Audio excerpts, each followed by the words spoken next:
তোর মন পাড়ায় থাকতে দে আমায়, আমি চুপটি করে দেখবো আর ডাকবো ইশারায়। আজ আমার বিয়ে। কিভাবে এই বিয়ে ঠিক হলো জানি না, কারণ এর আগে অনেকে আমাকে দেখে গেছে, কিন্তু কেউ ছেলের বউ হিসেবে আমাকে পছন্দ করেনি। আজ আমার যার সাথে বিয়ে হচ্ছে তার নাম আবিদ। দেখতে অনেক সুন্দর। আমি জানি সে আমাকে পছন্দ করেনি, কিন্তু তার মা বাবা আমাকে পছন্দ করেছে। আদিব আমাকে পছন্দ না করার পিছনে যুক্তি আছে। আমি দেখতে অতীব কালো।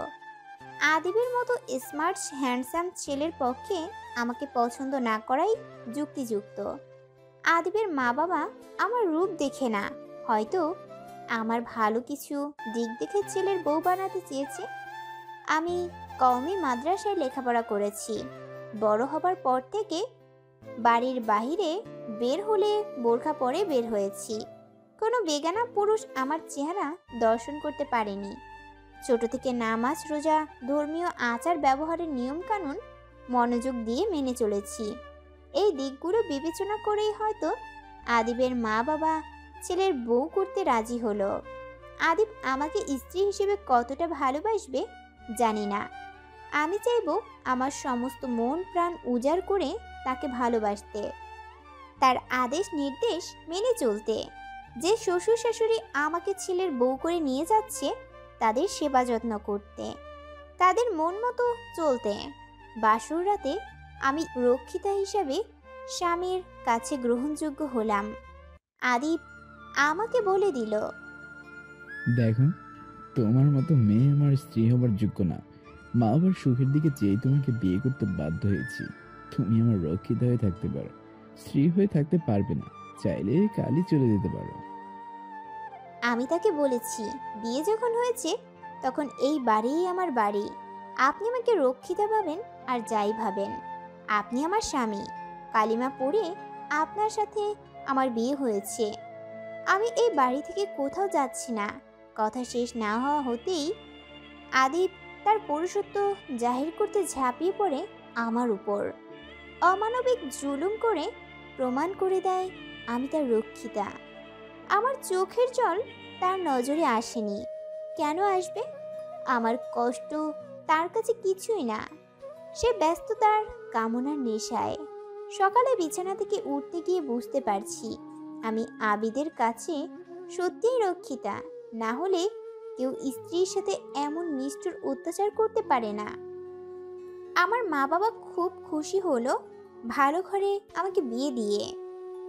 বউ ভাতে এসে আমাকে জিজ্ঞাসা করেছিল, মা তুই কেমন আছিস? মুখে একটু হাসি এনে বলেছি, আমি অনেক ভালো আছি। আমার মলিন মুখ, চোখের নিচে ঘুম না হওয়া কালো দাগ দেখেও মা বাবা বুঝতে পারেনি আমি কতটা ভালো আছি। তাদের ধারণা বড় ঘরে বিয়ে দিয়েছে, মেয়ে তো সুখেই আছে। বিয়ের পর বাবার বাসায় 2বার গিয়েছি। বাবা এসে একবার নিয়ে গিয়েছে। আমি একা যাই, বাবার সাথে আদিব যায়নি। অনেক জোরাজুরি করেছে বাবা। আদিব বাবার মুখের উপর বলে দিয়েছে, আপনি আপনার মেয়েকে নিয়ে যান, আমাকে জোর করবেন না। আমি আপনার মেয়েকে কখনো স্ত্রী মনে করি না, আর শ্বশুর বাড়ি যাবো প্রশ্নই আসে না। আদিবের কথা শুনে বাবার চোখে পানি চলে আসে। আমি একাই বাবার সাথে যাই।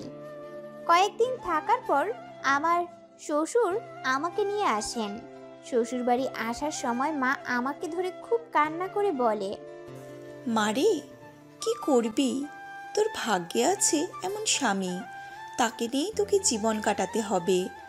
আল্লাহ আল্লাহ কর, হয়তো আদিব একদিন তোকে ভালোবাসবে। কি আর করবি, মেয়েদের ভাগ্যই এমন। শত জ্বালা যন্ত্রণা সহ্য করে স্বামীর সংসার করতে হয়। প্রায় 1 বছর হতে চলল আমাদের বিয়ের। এই 1 বছরে আদিব আমাকে কখনো স্ত্রীর চোখে দেখেনি। তার সেই রক্ষিতা হয়েই আছি, রাতে কিংবা দিন নয়। যখন ইচ্ছা লালসা মেটাতে ঝাঁপিয়ে পড়ে আমার উপর। আমার কষ্ট তার চোখে পড়ে না। বাধা দিতে গেলে গায়ে হাত তুলে। এক রাতে নেশা করে বাসায় এসে খুব অত্যাচার শুরু করে। আমি প্রতিবাদ করাতে খাট থেকে লাথি মেরে আমাকে ফ্লোরে ফেলে দেয়। আমার পায়ে আঘাত লাগে। আমি ব্যথায় চিৎকার করে উঠি। আদিব বলে, আমার চাহিদা পূরণ করতে না পারলে আমার খাটে তোর জায়গা হবে না। থাক, ফ্লোরে পড়ে থাক। সারা রাত সেখানে থেকে খাটে শুইতে আসবি না। আমার কান্না তার মনকে নরম করতে পারেনি। একবারও জানতে চাইনি আমি কেন কান্না করছি। সারা রাত বসেছিলাম খাটে মাথা দিয়ে, পা ব্যথায় উঠতে পারিনি। সকালে ঘুম ভেঙে আদিব বলল চা এনে দিতে। আমি অনেক কষ্টে চা করে নিয়ে আসি। শাশুড়ি মা আমার পায়ের দিকে চেয়ে জানতে চায় কি হয়েছে। আমি বলেছি বাথরুমে পড়ে গিয়েছিলাম। শাশুড়ি মা শ্বশুরকে বলে ঔষধ এনে দিয়েছে। আমি কয়েকদিন পা নিয়ে ঠিকমতো হাঁটতে পারিনি। তা দেখেও আদিব একটিবার জিজ্ঞেস করেনি বা ঔষধ এনে দেয়নি। সেই অবস্থায় আমার উপর সে স্বামিত্ব দেখিয়েছে। আদিব প্রতি রাতে আমাকে ধর্ষণ করে, কারণ আদিব আমার ইচ্ছার বিরুদ্ধে আমার সাথে শারীরিক সম্পর্ক করত। আমার ইচ্ছা না ইচ্ছার কোনো মূল্য ছিল না আদিবের কাছে। জোর করে শারীরিক সম্পর্ক করা তো ধর্ষণের শামিল। আমি ধর্ষিত হলাম নিজ স্বামীর হাতে। আমার উপর এত অন্যায় অত্যাচার আমার শ্বশুর শাশুড়ি বুঝতে পারে, কিন্তু নিজের ছেলেকে কিছু বলে না। আমাকে বলে, বৌমা তুমি একটু সহ্য করে নাও, দেখবে একদিন সব ঠিক হয়ে যাবে। ঠিক হবে কি না জানি না, কিন্তু আমি আমার ভাগ্য বলে মেনে নিয়েছি আদিবের অত্যাচার। আদিবের অন্য মেয়েদের সাথে রিলেশন ছিল। অনেক রাত পর্যন্ত মেয়েদের সাথে ফোনে কথা বলতো। মাঝে মাঝে কিছু মেয়েকে বাসায় নিয়ে আসতো। তার মা বাবা জানতে চাইলে বলতো বান্ধবী হয়। আমি বুঝতাম কেমন বান্ধবী হয় সেই মেয়েগুলা। মেয়েদের সাথে ছিল আদিবের দৈহিক সম্পর্ক। আমি কিছু বলতে গেলেই আদিব আমাকে বলতো, তুমি যেখানে আছো থাকো, সীমা অতিক্রম করতে এসো না, তাহলে বাসা থেকে তাড়িয়ে দিব। চুপ করে যেতাম এমন কথা শুনে। চুপ না হয়ে উপায় কি? মধ্যবিত্ত ঘরের মেয়ে আমি। বাবা অনেক কষ্টে আমাকে বিয়ে দিয়েছে। ছোট 2 বোন আছে। আদিব আমাকে তাড়িয়ে দিলে বাবার বাড়ি গিয়ে বাবার উপর বোঝা হয়ে যাব। কয়েকদিন ধরে শুনছি আদিব ইংল্যান্ড চলে যাবে। সে যেই বিদেশি কোম্পানিতে চাকরি করে সেই কোম্পানি তাকে ইংল্যান্ডের লন্ডনে পোস্টিং করেছে। আমার ধারণা আদিব আমাকে সঙ্গে নিয়ে যাবে না। যে মানুষটা আমাকে স্ত্রী হিসেবে মানে না, সে আমার থেকে মুক্তি পেতেই চাইবে, সেটা আমি শিওর। কিন্তু আদিবের কথায় আমি অবাক না হয়ে পারলাম না। ইসরাত, শোনো, সামনের মাসে আমরা লন্ডন যাব। তুমি চাইলে তোমার বাসা থেকে কয়েকদিনের জন্য ঘুরে আসতে পারো। লন্ডন চলে গেলে তো 2 বছরের আগে আর আসতে পারবে না। আপনি আমাকে সঙ্গে নিয়ে যাবেন? আমার তো বিশ্বাসই হচ্ছে না। অবিশ্বাসের কি আছে? সেখানে গেলে আমি কাজের মেয়ে কোথায় পাবো? কে আমার সব কাজ করে দিবে? আর সেই দেশে কাজের মেয়ে রাখতে গেলে আমার অনেক টাকা খরচা করতে হবে। তুমি যখন আছোই, তাহলে অযথা টাকা খরচা করার দরকার কি? আর সেখানে যেও তো আর সাথে সাথে কাজের মেয়ে পাওয়াও যাবে না। ওই তোমাকে সঙ্গে করে নিয়ে যাব। যখন আদিব বলেছিল ইংল্যান্ডে আমাকে সঙ্গে করে নিয়ে যাবে, কথাটা শুনে খুশি হয়েছিলাম। ভাবছিলাম এতদিন সংসার করে আমার প্রতি তার কিছুটা টান হয়েছে, সেই জন্য সাথে নিয়ে যেতে চাইছে। আমি তো ভুলেই গিয়েছিলাম আমি তার রক্ষিতা। আর এখন কাজের মেয়ে হয়ে তার সাথে ইংল্যান্ডে যাব। আদিব তার প্রয়োজনে আমাকে তার সঙ্গে নিচ্ছে, ভালোবেসে বা স্ত্রী হিসেবে নয়। খুব কষ্ট লাগছে আদিবের কথায়। চিৎকার করে কাঁদতে ইচ্ছা করছে। তাই আদিবের সামনে থেকে চলে আসলাম। বাথরুমে গিয়ে অনেকক্ষণ পর্যন্ত কাঁদলাম। পরের দিন আদিব আমাকে বাবার বাড়ি রেখে আসলো। গাড়ি থেকে নেমে আমি অনেকবার অনুরোধ করছি আমাদের বাড়িতে যেতে, সে আসলো না। মা আর ছোট 2 বোন আমাকে দেখে জড়িয়ে ধরলো। মা বলল, তুই অনেক শুকিয়ে গিয়েছিস মা, ঠিক মতো কি খাবার খাস না? তোর তো চোখের নিচে কালো দাগ পড়ে গেছে। ঘুমাস না? অনেক কষ্টে আছিস তাই না মা? মায়ের কথার কি উত্তর দেব? আমি যে কি জ্বালা যন্ত্রণায় আছি সেটা আমি জানি। মাকে বললাম, না মা, তোমাদের জামাই এখন আগের চেয়ে অনেকটা ভালো হয়ে গেছে। এখন আর অত্যাচার করে না। শুকিয়ে গিয়েছি কারণ আমি ঠিকমতো খেতে পারি না, মুখে রুচি নেই। আমার কথা মা শুনে বলল, কাল তোকে ডাক্তারের কাছে নিয়ে যাব। ভিটামিন মিনারেল কিছু ঔষধ খেলেই মুখে রুচি ফিরে আসবে। মা আমাকে ডাক্তারের কাছে নিয়ে গেল। ডাক্তার আমাকে দেখে বলল, এই মেয়ে তো একদম দুর্বল, ঠিকমতো খাওয়া দাওয়া করে না, প্রেশার খুবই কম। এভাবে চলতে থাকলে বড় কোনো প্রবলেম হয়ে যাবে। ঠিকমতো খাওয়া দাওয়া করতে হবে, ঘুমাতে হবে এবং চিন্তামুক্ত থাকতে হবে। ডাক্তার আমাকে বললেন। আচ্ছা ইসরাত, আপনি কি খুব টেনশন করেন? আমি বললাম, একটু একটু চিন্তা করি তো তাই। আপনি টেনশন বাদ দেন, আপনার শরীর খুবই দুর্বল। এই শরীর নিয়ে টেনশন করলে আপনার ক্ষতি হবে। বাবার বাড়িতে 9 দিন ছিলাম। মা বাবার যত্নে এই 9 দিনে আমি অনেকটা ভালো, প্রেশারটাও ঠিক। এই 9 দিন ঠিক মতো ঘুমাতে পেরেছি। আদিব গাড়ি নিয়ে ড্রাইভারকে পাঠিয়েছে। আমি ড্রাইভারের সাথে আদিবের বাসায় যাই। আমাকে দেখে শাশুড়ি বললেন, বৌমা, তুমি বাবার বাড়ি গিয়ে কয়েকদিনেই মোটা হয়ে গেছো। আমাদের বাড়িতে এত কিছু খেয়েও শুকনা ছিলে।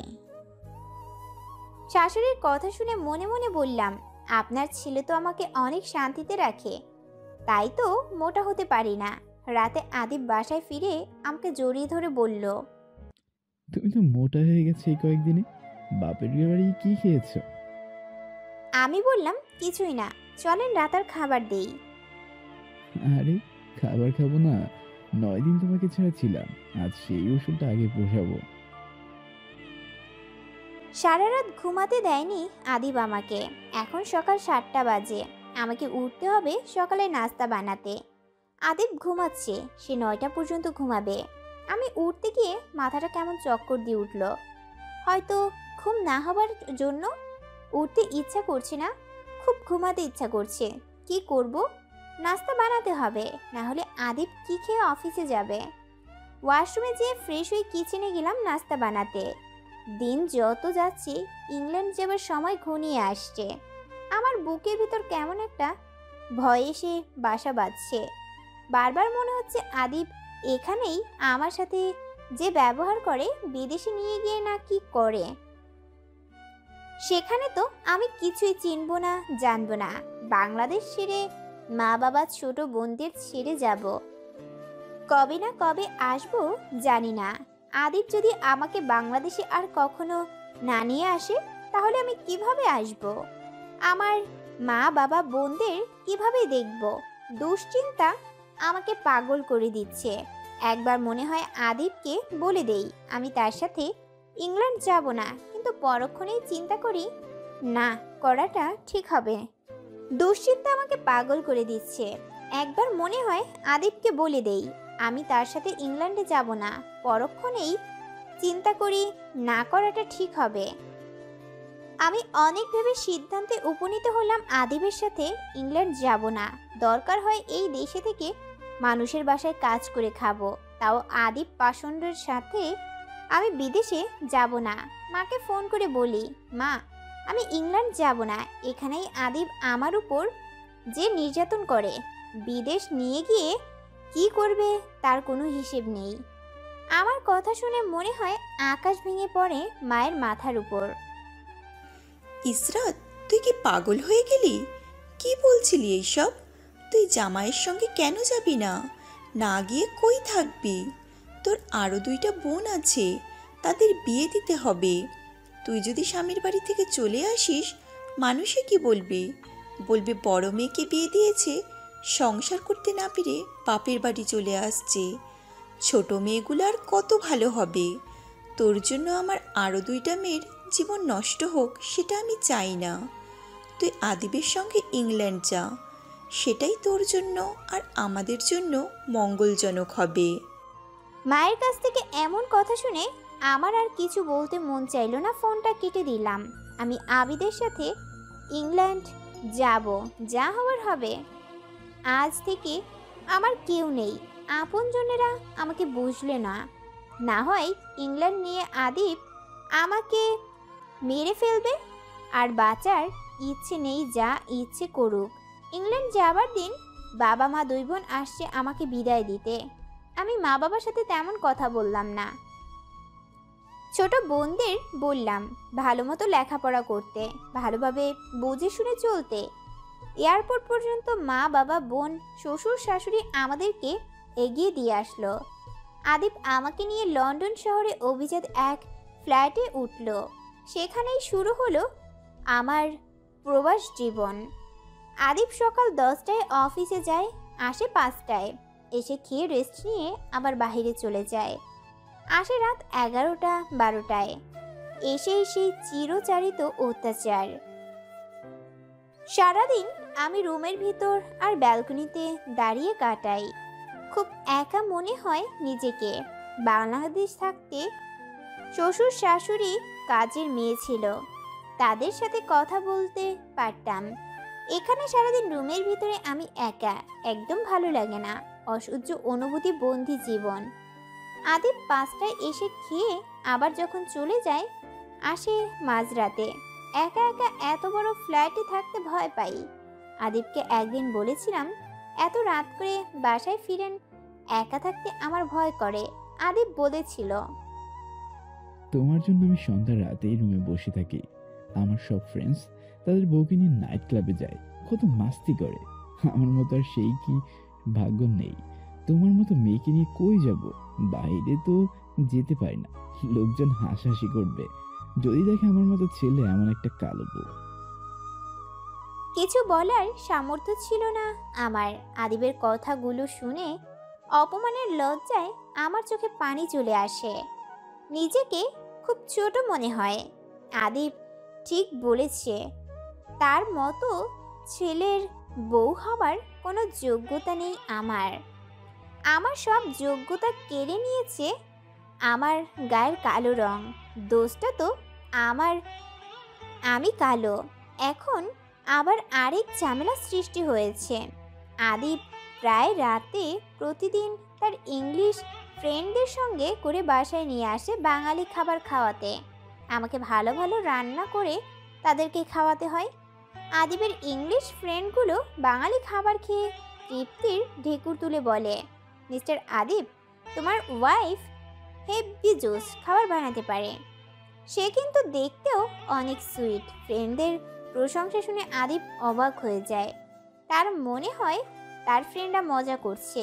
তার এক ফ্রেন্ড টনি মাভরোগর্দে আদিবকে বলল, রিয়েলি আদিব, বাঙালি মেয়েরা কিন্তু অনেক সুন্দর হয়। আমাদের দেশে সাদা চামড়া মেয়েগুলো কিন্তু সুন্দর না। ফর্সা হলেই সুন্দর না, ফেস সুন্দর হলেই সে সুন্দর। টনির কথা শুনে আদিব আমার মুখের দিকে চেয়েছিল। আদিব একদিন তার বসকে নিয়ে আসলেন আমার হাতে রান্না খাওয়ানোর জন্য। বস দেখতে সেই লম্বা মোটা ফর্সা ধবধবে। এসেই আমাকে জড়িয়ে ধরতে চাইলো। আমি দূরে সরে গেলাম। বস মনে হয় অপমানিত বোধ করলেন। তাতে আমার কি? রান্না করতে আমি কিচেনে চলে গেলাম। আদিব আর বস মিলে ড্রিঙ্ক করছে। বুঝতে পারলাম পিছন থেকে কেউ আমাকে জড়িয়ে ধরছে। ভাবলাম আদিব, কিন্তু চেয়ে দেখি বস। আমি বললাম, ছাড়েন আমাকে। বস আরও শক্ত করে জড়িয়ে ধরলো আমাকে। আমি চিৎকার করে আদিবকে ডাকলাম। আদিব কিচেনে আসার সাথে সাথে বস আমাকে ছেড়ে দিয়ে আদিবকে বলল, আদিব, তোমার ওয়াইফ আমাকে অপমান করেছে। আমি চাইলে তোমাকে চাকরিচ্যুত করতে পারি, কিন্তু তা আমি করব না। তোমার ওয়াইফকে আমার ভালো লেগেছে। আমি চাই সে আজ রাতটা আমার সঙ্গে কাটাবে। তুমি তোমার ওয়াইফকে রাজি করো, তাহলে তোমার চাকরি থাকবে না। অফিস থেকে তোমাকে এই ফ্ল্যাট আর গাড়ি দেওয়া হয়েছে, সেগুলো কেড়ে নেওয়া হবে। তোমাকে লন্ডনের রাস্তায় পড়ে থাকতে হবে। আমার কথা মানবে কিনা ভেবেচিন্তে সিদ্ধান্ত নাও। বস কথাগুলো বলে কিচেন থেকে বের হয়ে ড্রয়িং রুমে গিয়ে বসলো। আদিব আমাকে বলল, ইসরাত, তুমি কি চাও? আমার চাকরিটা চলে যাক, সবকিছু কেড়ে নিক? যদি না চাও, একটা রাতের জন্য বসের সঙ্গে রাত কাটাও। আপনি কি বলছেন? আমি পরপুরুষের সঙ্গে রাত কাটাবো? আপনি স্বামী হয়ে এই নির্দেশ দিলেন?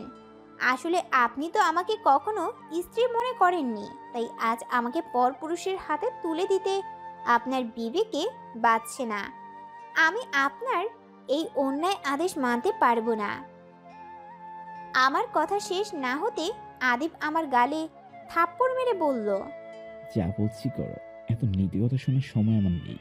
রান্না শেষ করে ডিনারের পর সেজে গুজে বসের কাছে যাবি। আমার মনে হচ্ছে আত্মহত্যা করি, মরে যাব, তবুও অন্য পুরুষের ভোগের সামগ্রী হব না। মৃত্যু ছাড়া আর উপায় নেই। কোথায় যাব আমি? এই শহরে তো কিছুই তো চিনি না, কোনো আপন মানুষ নাই। বাংলাদেশ হলে এখনই বাসা থেকে চলে যেতাম, কিন্তু কি করব, এখন আত্মহত্যা করার সাহসও পাচ্ছি না। যা আছে কপালে, আমি পালাবো। পিছনের দরজা দিয়ে আমি নিচে নেমে আসলাম, পা বাড়ালাম অজানা গন্তব্যে। ভাগ্যে কি আছে জানি না। লন্ডন শহরের রাস্তা দিয়ে হাঁটছি আমি। রাত 10টা বাজে। কোথায় যাব, কার কাছে যাব, কিছু বুঝতে পারছি না। হাঁটছি তো হাঁটছিই, মনে হচ্ছে অনন্তকাল ধরে হেঁটে চলেছি। লন্ডনের রাস্তায় বড় বড় ঘড়ি লাগানো, ঘড়িতে দেখলাম রাত 2টা। আমি 3.5 ঘন্টা ধরে হাঁটছি, খুব পানি তৃষ্ণা পেয়েছে। সামনে একটা রেস্টুরেন্ট দেখে এগিয়ে গেলাম, ভাবলাম 1 গ্লাস পানি খাবো আর কিছুক্ষণ বসে রেস্ট নিব। খুব পানি তৃষ্ণা পেয়েছে, সামনে একটা রেস্টুরেন্ট দেখে এগিয়ে গেলাম, ভাবলাম 1 গ্লাস পানি খাবো আর কিছুক্ষণ বসে রেস্ট নিব। আমি রেস্টুরেন্টে যেয়ে পানি খেতে চাইলাম। এক লোক পানি হাতে দিয়ে জানতে চাইলো আর কিছু খাবো কিনা। আমি বললাম আমার কাছে টাকা নেই। একটা টেবিল খালি পেয়ে চেয়ার টেনে বসলাম। কয়েক মিনিট পর একটা ওয়েটার এসে বলল, ম্যাম, আপনি টেবিল খালি করে দেন প্লিজ। আমি বের হয়ে আসলাম রেস্টুরেন্ট থেকে। আমার পিছন পিছন 4 জন লোক এসে আমার সামনে দাঁড়ালো। কি করছেন? কে আপনারা? আমার হাত ছাড়ুন। আমার কথার উত্তর না দিয়ে লোকগুলো বলাবলি করছে। মেয়েটা বাঙালি, অনেকদিন রেস্ট ছিল, বাঙালি নারীর সঙ্গে মাস্তি করব। 2 জন লোক আমার 2 হাত চেপে ধরে অন্য 2 জনকে বলছে, তাড়াতাড়ি কার নিয়ে আয়। আমি মনে মনে ভাবলাম আমার কপালটাই খারাপ, না হলে ইজ্জত বাঁচাতে পালিয়ে এসে আবার আদিবের মতো নরপশুর হাতেই পড়লাম। এই কি করছেন? ছাড়েন বলছি, না হলে এক্ষুনি ট্রাফিক পুলিশ ডাকবো। এত বড় সাহস, আমার ওয়াইফের হাত ধরে টানাটানি করেন? আচমকা একজন এসে এই কথাগুলো বলল। কথাগুলো শুনে শয়তান 4 জন লোক ভয় পেয়ে সেখান থেকে চলে গেল। আমি লোকটাকে কৃতজ্ঞতা চোখে তাকিয়ে ধন্যবাদ দিলাম। সরি, আপনাকে আমার ওয়াইফ বলেছি বলে। এটা না বললে লোকগুলো আপনাকে ছেড়ে দিত না। আপনাকে তাদের হাত থেকে বাঁচানোর জন্য আমার ওয়াইফ বলেছি। আচ্ছা, আপনি কোথায় থাকেন বলেন, আমি আপনাকে বাসায় পৌঁছে দিয়ে আসি। আমার থাকার মতো কোনো জায়গা নেই যেখানে আপনি আমাকে পৌঁছে দিয়ে আসবেন। আমার কথা শুনে লোকটা অবাক হলো। তার চেয়ে বেশি অবাক হয়েছি আমি। লোকটা যদি আজ আমাকে শয়তান লোকগুলোর হাত থেকে না বাঁচাতো তাহলে কি হতো? আর লোকটাই বা কেন আমাকে বাঁচাতে আসলো? নিজের স্ত্রী বলে পরিচয় দিল। আমি লোকটার কাছে জানতে চাইলাম সে কেন আসলো আমাকে রক্ষা করতে। আর কে সে? আমি হাসিব আহমেদ, স্কলারশিপে লন্ডনে পড়তে আসছি। পড়াশোনার পাশাপাশি পার্ট টাইম জব করি। বাংলাদেশে মা, বাবা, ভাই আছে। আমি এখন ডিউটি শেষে রেস্টুরেন্টের খাবার খেতে আসছিলাম। দেখলাম আপনি রেস্টুরেন্টে এসে পানি খাইতে চাইলেন। ওয়েটার আপনাকে খাবার অর্ডার করতে বললেন। আপনি বললেন খাবেন না, খালি টেবিল পেয়ে বসলেন। সেখান থেকে ওয়েটার আপনাকে তুলে দিল। সব কিছু আমি লক্ষ্য করেছিলাম, আর আপনার চেহারা দেখে বুঝতে পারলাম আপনি কোনো প্রবলেমে আছেন। তাই আপনার পিছু পিছু আমিও রেস্টুরেন্ট থেকে বের হয়েছি। তারপর দেখলাম লোকগুলো আপনার সঙ্গে অসভ্য আচরণ করেছে। একজন বাঙালি হিসেবে আমার দায়িত্ব একজন বিপদগ্রস্ত বাঙালিকে সাহায্য করা। সেই দায়িত্ববোধ থেকেই সাহায্য করতে এগিয়ে আসলাম। লোকটা মানে হাসিবের কথা শুনে মনে হলো সব পুরুষ মানুষ আদিবের মতো না, পৃথিবীতে এখনো ভালো মানুষ আছে, মনুষ্যত্ববোধ আছে। হাসিব জানতে চাইলো আমি এই দেশে কিভাবে আসলাম। রাস্তা দিয়ে হাঁটতে হাঁটতে আমার জীবনের ঘটে যাওয়া সমস্ত কিছু তাকে বললাম। হাসিব জানতে চাইলো আপনি এখন কোথায় যাবেন? কিছু চিন্তা করছেন? তার প্রশ্নে আমি নিশ্চুপ। কি বলবো? কোথাও যাবার তো জায়গা নেই।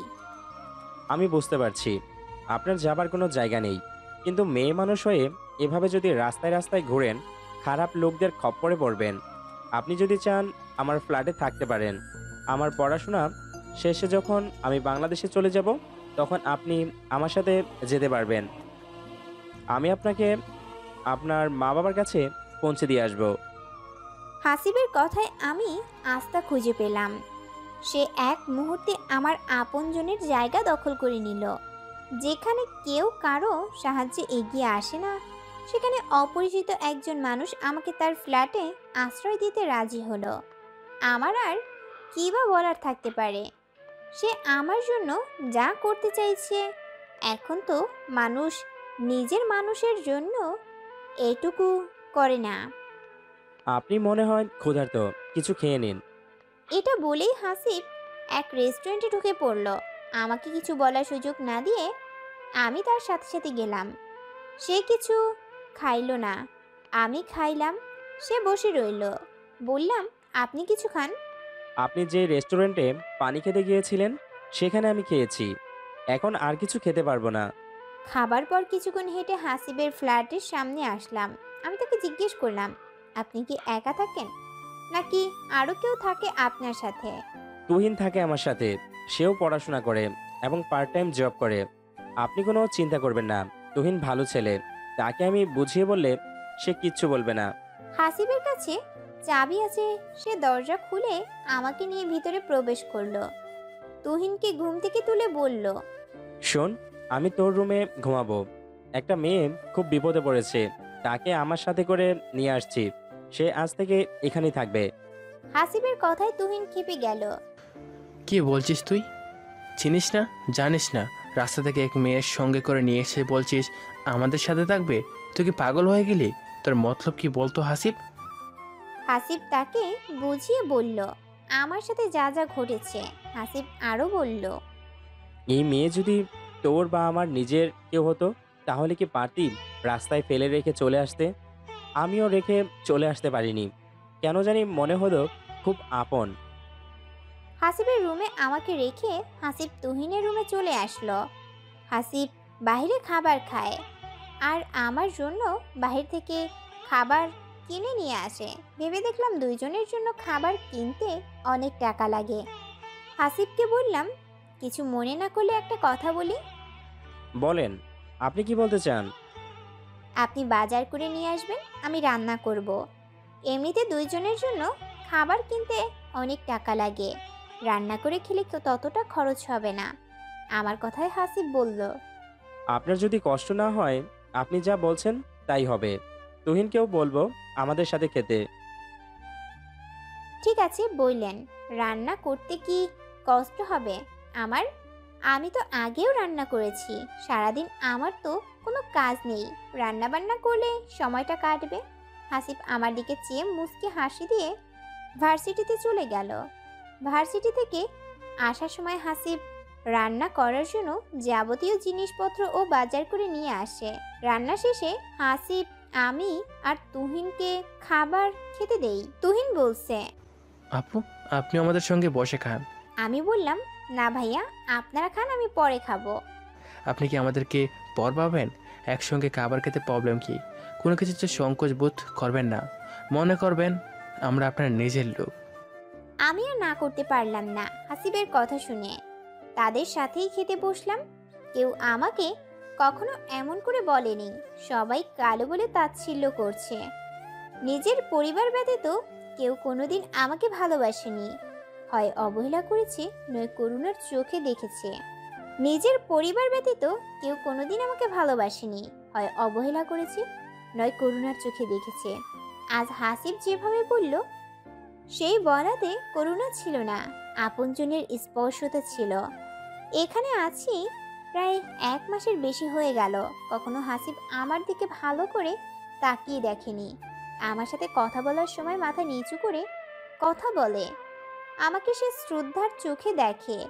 আমার যা কিছু প্রয়োজন আমি না চাইতেও সে এনে দেয়।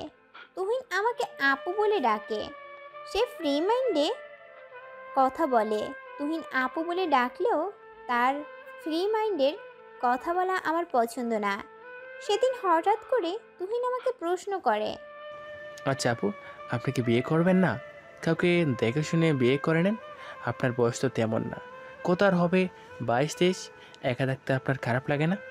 তুহিনের মুখে এমন কথা শুনে মেজাজ গরম হয়ে যায়, কিন্তু রাগ চেপে রেখে বলি, দেখেন তুহিন, আপনি আমাকে আপু বলে ডাকেন, তাহলে আমি আপনার কি হই? বড় বোন? বড় বোনকে এরকম প্রশ্ন করতে আপনার রুচিতে বাঁধল না? কিছু না বলে তুহিন আমার সামনে থেকে চলে গেছে। আমি বুঝতে পারি দুজন অবিবাহিত যুবক ছেলের সঙ্গে একই ফ্ল্যাটে থাকা ঠিক হচ্ছে না, কিন্তু আমার তো না থেকে উপায় নেই। তারপরও বলবো, আমি অনেক নিরাপদের সম্মানের সহিত আছি। তুহিন যেমনই হোক, হাসিব অনেক ভালো, তার জন্যই আমি নিজের ইজ্জত সম্মান নিয়ে তার সঙ্গে থাকতে পেরেছি। হাসিব চাইলে যা ইচ্ছা করতে পারে, আমি তো নিরুপায়, যাবার কোনো জায়গা নেই।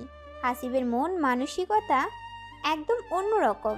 আবিদের সাথে হাসিবের আকাশ পাতাল পার্থক্য।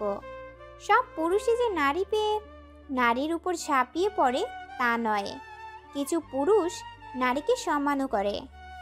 রাতে তুহিনকে খাবার খেতে দিয়ে আমি ব্যালকনিতে দাঁড়িয়ে রাতের লন্ডন শহর দেখছি। হাসিব তার অফিসে রাতের ডিউটিতে গিয়েছে, আসবে রাত 2টায়। তুহিন ডিউটি শেষে কিছুক্ষণ আগে বাসায় আসছে। লন্ডন শহরে মানুষ সারা রাত জেগে থাকে, এখনো হাজার হাজার গাড়ি চলছে রাস্তা দিয়ে। আমাদের বাংলাদেশে রাত 11টায় এত গাড়ি চলাচল করে না। বাংলাদেশের কথা মনে হতেই মা বাবা বোনদের মুখ চোখের সামনে ভেসে উঠল। জানি না কবে বাংলাদেশে যেতে পারবো, আর কবে মা বাবা বোনদের মুখ দেখতে পারবো। অনুভব করলাম কেউ আমার কাঁধে হাত রাখছে, ভাবলাম মনের ভুল, কিন্তু না, তুহিন আমার কাঁধে হাত রাখছে। আপনার তো সাহস কম না আমার শরীরে স্পর্শ করেন, হাত সরান। আমার কথার গুরুত্ব না দিয়ে তুহিন আমার খুব কাছে ঘেঁষে দাঁড়ায়। আমি বললাম, দেখেন তুহিন, আপনি কিন্তু কাজটা ভালো করছেন না, আমার কাছ থেকে দূরে সরেন। আমি আপনার প্রতি দুর্বল হয়ে পড়ছি। আপনার কথা ভেবে রাতে আমার ঘুম আসে না। প্লিজ ইসরাত, আমার সাথে আপনি শারীরিক সম্পর্ক করেন, আপনি যা চাইবেন তা দেব। যেদিন থেকে আপনাকে দেখেছি সেদিন থেকে আপনার দেহের উপর আমার নেশা পড়ে গেছে।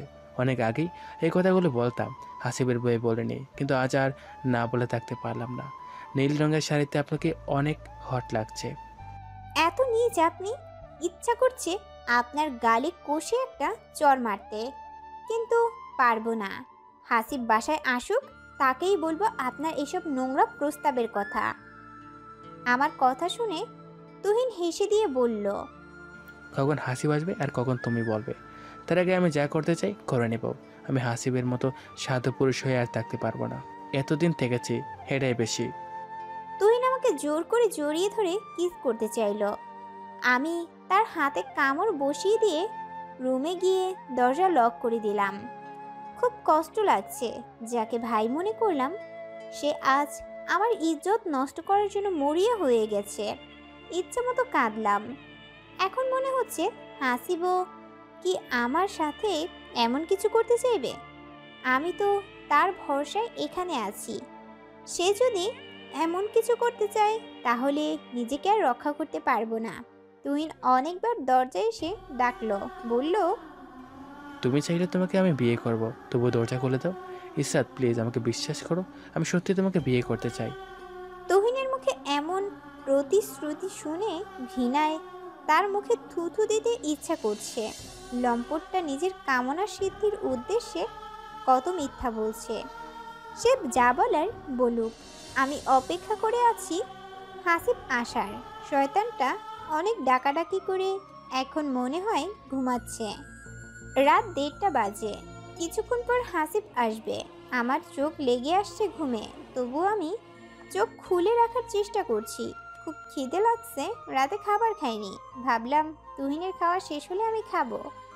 রুমের বাইরে শব্দ শুনে জানালা দিয়ে উকি দিলাম, দেখলাম হাসিব আসছে। আমি সাথে সাথেই দরজা খুলে হাসিবকে বললাম, আমার কিছু কথা আছে, যদি শুনতেন। হাসিব আমার রুমে আসলো। কি হয়েছে জানতে চাইলো। কি করে বলল বুঝতে পারছি না। আমি চুপ করে আছি। হাসিব আমার মুখের দিকে চেয়ে বলল, আপনার চেহারা মলিন কেন? কি হয়েছে আপনার? বলুন কি হয়েছে? আপনার যদি কোনো সমস্যা হয়ে থাকে নির্ভয়ে আমাকে বলতে পারেন। কি হলো, কাঁদছেন কেন? তুহিন আপনার সাথে কোনো অসভ্য আচরণ করেছে? করলে বলেন, তাকে আমি দেখে নিব। আজ প্রথম হাসিব আমার মুখের দিকে এতক্ষণ তাকিয়েছিল। তাকিয়ে থেকে সে আমার মনের কথা বুঝতে পারছে। আমি তুহিনের ব্যাপারে সব বললাম। সব শুনেই হাসিব রেগে গেল। তার চোখ দুইটা লাল হয়ে গেছে। বললাম, যাই করেন আমার জন্য আপনারা মারামারি কিছু করেন না। হাসিব তুহিনের রুমে গিয়ে তুহিনের শরীর থেকে কম্বল টান মেরে ফেলে দেয়। তুহিন ঘুমাচ্ছিল। সে ভয় পেয়ে লাফিয়ে উঠে বসে। হাসিবের রাগান্বিত চেহারা দেখে তুহিন বললে, দেখ হাসিব, আমি ইসরাতকে তেমন কিছু বলিনি, বিয়ের কথা বলছি। সে আমাকে অপমান করছে, মনে হয় তোর সাথে আমার নামে আবোল তাবোল বলছে। তুহিনের কথা হাসিব বিশ্বাস না করে তুহিনের গেঞ্জির কলার ধরে কয়েকটা ঘুষি মারে তুহিনের নাকে মুখে। ঠোঁট কেটে রক্ত বের হয়ে থাকে। তুহিনও হাসিবকে মারার জন্য ক্ষেপে ওঠে, কিন্তু হাসিবের সঙ্গে শক্তিতে পারে না। হাসিব তুহিনকে আরও মারতে থাকে। আমি থামাতে চেষ্টা করে পারছি না। হাসিব তুহিনকে মারছে আর বলছে, শালা, তোকে আমি প্রথম দিন থেকে বলেছি একটা অসহায় মেয়েকে আশ্রয় দিলাম, কখনো বাজে নজরে তাকাইবি না, নিজের বোন মনে করবি। তুই এতটা নীচ, নির্লজ্জ। যাকে আপু বলে ডাকলি আজ তার সম্মান নষ্ট করতে চাইলি? তোকে তো পুলিশে দেওয়া উচিত। অনেক বুঝিয়ে সুঝিয়ে হাসিবকে তুহিনের রুম থেকে নিয়ে আসলাম। হাসিবকে বললাম, আপনি এখন ডিনার করেন। সে খাইতে চাইল না। জানতে চাইল আমি খেয়েছি কিনা। আমি খাইনি শুনে সে আমাকে খাবার খেয়ে ঘুমিয়ে যেতে বলল। আপনি না খেয়ে থাকবেন আর আমি খাবো তা হবে না। যদি আপনি খান তাহলে আমিও খাবো। আমার কথায় হাসিব রাজি হলো খেতে। খাওয়া শেষে বলল আমাকে রুমে গিয়ে ঘুমাতে। সে ড্রয়িং রুমে বিছানা করে থাকবে। আমি থাকবো খাটে, আপনি থাকবেন ফ্লোরে। সেটা কি করে হয়? আপনি খাটে ঘুমান, আমি নিচে বিছানা করে থাকবো। হাসিব অবাক হয়ে বলল, আপনি ড্রয়িং রুমে থাকবেন? বলেন কি? শয়তানটা একা পেয়ে আবার কি না কি করতে চাইবে। আরে আমি ড্রয়িং রুমে থাকতে চাইনি, আপনার রুমেই থাকবো। আপনি খাটে ঘুমাবেন আর আমি ফ্লোরে। হাসিব রাজি হলো না। আমাকে জোর করে রুমে পাঠিয়ে দিয়ে হাসিব ড্রয়িং রুমে ফ্লোরে বিছানা করে শুয়ে পড়ল। আমার ঘুম আসছে না। ভাবছি পৃথিবীতে কত ধরনের মানুষ আছে, কেউ ভালো কেউ খারাপ। খারাপ মানুষের সংখ্যাই বেশি, ভালোর সংখ্যা হাতে গোনা। তবে আমার সৌভাগ্য তেমন একজন মানুষের দেখা পেয়েছি। ঘুম ভেঙে দেখি সকাল 7টা। উঠে কিচেনে গেলাম রান্না করতে। হাসিব এখনো ঘুমাচ্ছে। আমি রুটি ভাজি করে হাসিবকে ঘুম থেকে ডেকে তুললাম। হাসিব আমাকে বলল, শুনেন ইসরাত, আমি আগে তুহিনের সঙ্গে কথা বলে আসি, পরে নাস্তা করব। জানতে চাইলাম কি কথা বলবেন তুহিনের সঙ্গে। তার মতো মানুষের সাথে একই ফ্ল্যাটে থাকা আমি নিরাপদ মনে করি না। তাকে জিজ্ঞেস করে দেখি এই ফ্ল্যাটে সে থাকবে নাকি আমি থাকব। যদি সে থাকতে চায় তাহলে আমি আপনাকে নিয়ে অন্য কোনো ফ্ল্যাটে উঠব। হাসিব তুহিনের সঙ্গে কথা বলে এসে আমাকে বলল, আমি আজ ভার্সিটিতে যাব না, নাস্তা খেয়ে বের হচ্ছি ফ্ল্যাট ভাড়া খুঁজতে। আপনি দরজা লক করে থাকবেন। আমি যতক্ষণ পর্যন্ত বাসায় না ফিরি এই তুহিন অমানুষটার সঙ্গে থাকার কোনো ইচ্ছে আমার নেই। নাস্তা খেয়ে হাসিব বের হয়ে গেল। তুহিন এখনো শুয়ে আছে। হাসিব যাবার সময় আমাকে বারবার সাবধান করে দিয়েছে সে না আসা পর্যন্ত যেন আমি রুমের বাহিরে না বের হই। আমি নাস্তা করে রুমে গিয়ে দরজা লক করে দিয়ে ঘুমিয়ে গেলাম। হাসিবের ডাকে আমার ঘুম ভাঙল। ঘড়ির দিকে তাকিয়ে দেখি দুপুর 3টা বাজে। দুপুরে তো রান্না করা হয়নি। আমার খুব ক্ষুধা লাগছে। দরজা খুলে রুম থেকে বের হয়ে দেখি হাসিবের হাতে খাবারের প্যাকেট। আমাকে বলল, আসেন খেয়ে নেওয়া যাক।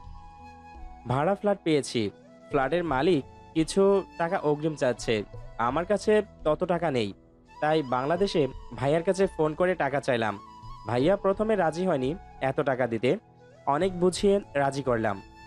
সব ঝামেলা আমার জন্য, না হলে তো আপনি আর তুহিন একসঙ্গে ভালোই ছিলেন। হাসিব রেগে গেল। কিসের ঝামেলা বলছেন আপনি? আমার কাছে আপনি ঝামেলা না। আমি আপনার জন্য কিছু করতে পারছি, এটাই আমার বড় পাওয়া। কয়জনের বা এমন সুযোগ হয় অপরের সাহায্য করার? কি আর বলবো, আমার চোখে পানি চলে আসছে হাসিবের কথা শুনে। তার মতো মানুষের সাথে দেখা না। আজ আমি কোথায় কোন নরপশুর হাতে ভোগের সামগ্রী হতাম কে জানে। নতুন ফ্ল্যাটে আসছি কয়েকদিন ধরে। এখন আর তুহিন জানোয়ারের জন্য ভয় নেই। ফ্ল্যাটে 2টা বেডরুম, আমি থাকি একটায়, হাসিব থাকে অন্যটায়। এখন আমার অপেক্ষার পালা, কবে বাংলাদেশে যেতে পারবো সেই আশায় দিন গুনছি। 2 বছর পর হাসিবের স্টাডি কমপ্লিট হবে। তখনই হয়তো আমাকে নিয়ে সে বাংলাদেশে যাবে। কিছু শারীরিক প্রবলেম হচ্ছে 2 দিন ধরে। ভাত খাইলে বমি বমি লাগে, মাথা চক্কর দেয়। আমার মনে সন্দেহ জাগলো, এই মাসে পিরিয়ডও হয়নি, তাহলে কি আমি প্রেগনেন্ট? আমি হাসিবকে বললাম আমাকে ডাক্তারের কাছে নিয়ে যেতে। সে জানতে চাইল আমার কি হয়েছে। বললাম শরীর ভালো না। সন্ধ্যায় হাসিব আমাকে হাসপাতালে নিয়ে যায়। ডাক্তার চেক আপ করে জানালো আমি প্রেগনেন্ট। শুনে আমার মাথাটা ঘুরে গেল। কি করব আমি এখন? এই বাচ্চা আমি কি করব? তাকে তো পারবো না এই পৃথিবীতে জন্ম দিতে। চোখ দিয়ে অঝরে কান্না আসছে। দেখেন, আপনি কোনো চিন্তা করবেন না, আমি আছি আপনার পাশে। আপনি যদি চান এই বাচ্চাকে আপনি পৃথিবীতে আনতে পারেন।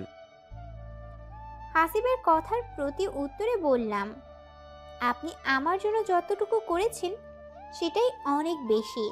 আমি চাই না এই বাচ্চাকে জন্ম দিতে। কি পরিচয় দেব মানুষের কাছে? কে এই বাচ্চার বাবা? আদিব কখনো এই বাচ্চাকে সন্তানের স্বীকৃতি দিবে না। সে তো আমাকেই স্ত্রী মনে করেনি কখনো। আর আমার সন্তানকে নিজের সন্তান বলে স্বীকার করা তার পক্ষে অসম্ভব কিছু না। তাহলে আপনি কি চান এই বাচ্চাকে নষ্ট করে দিতে? হাসিবের এমন প্রশ্ন শুনে আমি হকচকিয়ে গেলাম। বুকের ভিতর মুচড়ে উঠল। তাকে বললাম, স্বপ্ন ছিল আমি একদিন মা হব। আমার সন্তানকে অনেক আদর ভালোবাসা দিব। জানেন, সব মেয়েরই স্বপ্ন থাকে তার প্রথম সন্তানের মুখে মা ডাক শুনতে। আমার ভাগ্যে হয়তো নেই। হাসিব ডাক্তারকে বলল, আপনি ওষুধপত্র লিখে দেন যাতে করে মা আর বাচ্চা দুজনেই সুস্থ থাকে। ডাক্তার হাসিবকে বললেন ঠিকমতো খেয়াল রাখতে আর নিয়মিত খাবার খাওয়াতে। আমি অবাক হয়ে যাচ্ছি হাসিবের কাণ্ড দেখে। সে সিদ্ধান্ত নিয়ে নিয়েছে আমার সন্তানের দায়িত্ব নিতে, কিন্তু আমি ভাবছি অন্য কথা। সে না হয় বাচ্চার দায়িত্ব নিল, যখন সবাই জানতে চাইবে বাচ্চার বাবাকে, তখন আমি লোকের কাছে কি জবাব দেব? শুনেন, যা হবার হবে। আগে এত কিছু ভেবে লাভ নেই। সব কিছুর সমাধান আল্লাহর হাতে। তিনি যা করবেন ভালোই করবেন। এখন চিন্তা বাদ দিয়ে অনাগত সন্তানকে নিয়ে স্বপ্ন দেখুন, সেটাই বেটার হবে। কি আর করব, সব চিন্তা বাদ দিলাম। হাসিব আমার অনেক কেয়ার করে। সময় মতো খাবার খেলাম কিনা, মেডিসিন খেলাম কিনা টাইম টু টাইম খেয়াল রাখে। যখন বাসায় না থাকে ফোন করে আমাকে মনে করিয়ে দেয় খাবার ও মেডিসিন খেতে। আস্তে আস্তে সময় চলতে লাগলো। এখন আমি 6 মাসের অন্তঃসত্ত্বা। হাসিব আলট্রাসোনোগ্রাফি করার জন্য পাগল হয়ে গেছে। আমি বললাম, যা হয় হবে, অযথা টাকা খরচ করার কি দরকার। সে এক প্রকার জোর করে আমাকে ডাক্তারের কাছে নিয়ে গেল। আলট্রাসোনোগ্রাফের রিপোর্ট আসলো মেয়ে হবে। মেয়ে হবে শুনে হাসিব অনেক খুশি। আমার মুখ মলিন হয়ে দেখে হাসিব জানতে চাইলো আমি খুশি হয়েছি কিনা। কি করে খুশি হব? আমি তো অনেক লাঞ্ছিত, অত্যাচারিত, নিপীড়িত। আমার মেয়ে যে অত্যাচারিত, নিপীড়িত হবে না তার কি গ্যারান্টি কে দিতে পারে? আর যদি আমার মেয়ে আমার মতো কালো বর্ণের হয় তাহলে তো তার ভাগ্য আমার মতো অবহেলা ছাড়া আর কিছুই জুটবে না। তো চিন্তা করতে হবে না। আপনাকে একদিন বলছি না আল্লাহর উপর ভরসা রাখতে, তিনিই সব কিছু ঠিক করে দিবে। দেখবেন আপনি সুখে হবেন। শুধু আল্লাহর রহমতের উপর বিশ্বাস রাখুন। হাসিবের কথাগুলো শুনে মনটা এমনি ভালো হয়ে যায়। আল্লাহর প্রতি তার অগাধ আস্থা ও বিশ্বাস দেখে খুব ভালো লাগে। তার দিন দিন পর খ্রিস্টানদের বড়দিন, তাই লন্ডন শহর জুড়ে সাজ সাজ রব। ফ্ল্যাটের মালিক হাসিবকে ইনভাইট কার্ড দিয়ে গেছে তার বাসায় বড়দিনের পার্টিতে যাওয়ার জন্য। হাসিব ভার্সিটি থেকে এসে আমাকে বলছে, ইসরাত, রেডি হয়ে নেন, ক্রিকেট খেলা দেখতে যাব। আজ বাংলাদেশ বনাম ইংল্যান্ড টি-20 ম্যাচ। আমি 2টা টিকিট নিয়ে আসছি, ভাবলাম আপনাকে নিয়ে খেলা দেখব। আপনার তো ক্রিকেট খেলা অনেক প্রিয়, তাই না? আমি হাসিবকে না করে দিলাম। বললাম, আমি অনেকক্ষণ বসে খেলা দেখতে পারবো না, আমার কষ্ট হবে। সে অনেক জোর করে আমি ইচ্ছা করেই তার সাথে গেলাম না। যখন হাসিব আমাকে সঙ্গে নিতে চাইল তখন আদিবের বলা কথাগুলো মনে পড়ে গেল। আদিব বলেছিল আমি তার সাথে গেলে লোকে হাসাহাসি করবে, বলবে এমন ছেলের কালো বউ। হাসিবও তো সুন্দর ফর্সা, তার সাথে আমি গেলে মানুষ যদি হাসাহাসি করে। আমি চাই না আমার জন্য হাসিব কারো কাছে ছোট হোক। যতদিন যাচ্ছে মানুষটার প্রতি অনেক শ্রদ্ধা বেড়ে চলেছে। আমি টিভি অন করে খেলা দেখতে বসলাম। ইংল্যান্ড ব্যাটিং করছে। এই মুহূর্তে ইংল্যান্ডের রান 1 উইকেটে 90। 9 ওভারে মোস্তাফিজের বলে একজন আউট হলো, কিন্তু পরক্ষণেই আবার 4 ছক্কা। খেলা দেখতে আর ভালো লাগছে না। বাংলাদেশ তো হারবেই, এটা নিশ্চিত। টিভি অফ করে রান্না করতে গেলাম। রান্না শেষে হাসিবের জন্য অপেক্ষা করছি। বাসায় আসলে একসঙ্গে রাতের খাবার খাবো। খেলা শেষ হয়েছে অনেকক্ষণ আগে, এখনো হাসিব বাসায় ফিরছে না বলে টেনশন হচ্ছে। পরক্ষণেই মনে পড়লো ফোন করে তো জানতে পারি কেন সে বাসায় আসতে দেরি করছে। ফোন করা মাত্রই হাসিব কল রিসিভ করে বলল, এই তো আমি দরজার সামনে, দরজা খোলেন। আপনি এত দেরি করলেন কেন? জানেন আমার কত টেনশন হচ্ছিল, ভাবলাম কোনো কিছু হয়েছে কিনা। আমার দিকে চেয়ে হাসিব হাসছে, হাসেন আরো বেশি করে। এইদিকে আমি চিন্তায় মরে যাচ্ছি। হাসবো না কি করব বলেন? আমার হাতে শপিং ব্যাগ দেখে বুঝতে পারছেন না আমি কেন দেরি করে ফিরেছি? নাকি সেই দিকে চোখ যায়নি? বড়দিনের শপিং করলাম। আপনি শপিং করতে যাবেন একটিবার ফোন করে জানিয়ে দিলে কি এমন হতো? আর বড়দিনের শপিং কেন করতে হবে? আমরা কি খ্রিস্টান? খ্রিস্টান না, তাই বলে কি বড়দিনের জন্য শপিং করতে পারি না? ফ্ল্যাটের মালিক যে আমাদেরকে বড়দিনের পার্টিতে ইনভাইট করলো, সেখানে তো যেতে হবে। তাই আমার জন্য আর আপনার জন্য কিছু শপিং করলাম। পার্টিতে যাব আমি? কি বলছেন? আমি যাব না। আমার না শুনে অভিমানের কণ্ঠে হাসিব বলল, আপনি বললেই হলো যাবেন না? আমি যা বলছি তাই হবে। আপনাকে আমার সাথে পার্টিতে যেতে হবে। আজ খেলা দেখতে যেতে বললাম, সেখানেও গেলেন না, কিন্তু পার্টিতে না, সেটা আমি মানব না। হাসিব শপিং ব্যাগটা আমার হাতে দিয়ে ফ্রেশ হতে ওয়াশরুমে গেল। আমার জন্য আকাশি রঙের শাড়ি আর কসমেটিক্স নিয়ে আসছে। আকাশি রঙের শাড়ি আমার খুব পছন্দের। হাসিব কি করে জানলো? ওহ, মনে পড়ছে, সেদিন হাসিব আমার কাছে জানতে চেয়েছিল আমার কোন কালার ফেভারিট। সেই ধারণা থেকেই হয়তো বুঝতে পারছে আকাশি রঙের শাড়িও আমার পছন্দের। মেয়েদের কসমেটিক্স হাসিব ভালোই কিনতে পারে, তার তো বোন নেই। তাহলে মেয়েদের কসমেটিক কিভাবে ভালোভাবে কিনতে পারে? গার্লফ্রেন্ড থাকতে পারে, তাকে মনে হয় এগুলো কিনে দিত। গার্লফ্রেন্ড আছে কিনা কখনো জিজ্ঞেস করে দেখিনি। আজ খুব জানতে ইচ্ছা করছে। ডিনার করতে বসে জানতে চাইলাম তার কোনো গার্লফ্রেন্ড আছে কিনা। আমার গার্লফ্রেন্ড নেই। আমি এগুলো লাইক করি না। আগে স্টাডি কমপ্লিট করব, তারপর বিয়ে। স্কুল লাইফে একজনকে পছন্দ করতাম, পরে জানতে পারি সে অনেকজনের সাথেই রিলেশন করে। জানতে পেয়ে খুব কষ্ট পেয়েছিলাম। সেই থেকে প্রতিজ্ঞা করেছি কাউকে ভালোবাসবো না। যদি ভালোবাসি, বিয়ে করে স্ত্রীকে ভালোবাসবো। ঘুমের মধ্যে স্বপ্নে দেখলাম আমার বাবা গুরুতর অসুস্থ, তাকে হাসপাতালে নিয়ে যাওয়া হচ্ছে। মা আর বোন খুব কান্না করছে। এমন স্বপ্ন দেখে সজাগ হয়ে গেলাম। আমারও খুব কষ্ট লাগছে বাবার জন্য। 1 বছর ধরে তাদের সঙ্গে কোনো যোগাযোগ নেই। অবশ্য হাসিবকে বললে ফোনে আমাকে বাবা মার সঙ্গে কথা বলিয়ে দিত। আমি ইচ্ছে করে কথা বলতে চাইনি। মাকে যখন বলেছিলাম ইংল্যান্ড আসবো না, মা আমাকে যে কথাগুলো বলেছিল, মায়ের মুখ থেকে ওই রকম কথা শুনে খুব কষ্ট পেয়েছিলাম। এখন স্বপ্ন দেখার পর খুব ইচ্ছা করছে মা বাবার খবর জানতে। সকাল হবার অপেক্ষা করতে থাকলাম। হাসিব ঘুম থেকে উঠেই বলল বাংলাদেশে ফোন করে দিতে। কয়েকবার রিং বাজতেই ছোট বোন মিলি ফোন রিসিভ করলো। জানতে চাইলো কে আমি। পরিচয় দিতেই বলতে শুরু করলো, আপু তুই এটা কি করলি? আদিব ভাইয়া না হয় তোর উপরে অত্যাচার করেছে, তাই বলে তুই অন্যজনের সঙ্গে পালিয়ে যাবি? এতদিন পরে আমাদের কথা মনে হলো? মিলির কথা শুনে আমি অবাক হয়ে গেলাম। আমি পালিয়েছি অন্য একজনের সঙ্গে? তাদেরকে এই কথা কে বলেছে? মিলির কাছে জানতে চাইলাম। গত মাসে আদিব ভাইয়া বাংলাদেশে আসছিল। সে বলছে আদিব ভাইয়া তোমাকে ডিভোর্স দিয়েছে। বাংলাদেশ থেকে বিয়ে করে বউ নিয়ে আবার ইংল্যান্ডে চলে গেছে। আদিব আমার নামে এত বড় মিথ্যা অপবাদ দিতে পারলো? আর পারবে না কেন? তার মতো অমানুষের দ্বারা সব কিছুই সম্ভব। মিলির কাছ থেকে ফোন দিয়ে মা আমাকে অনেক কথা বলল।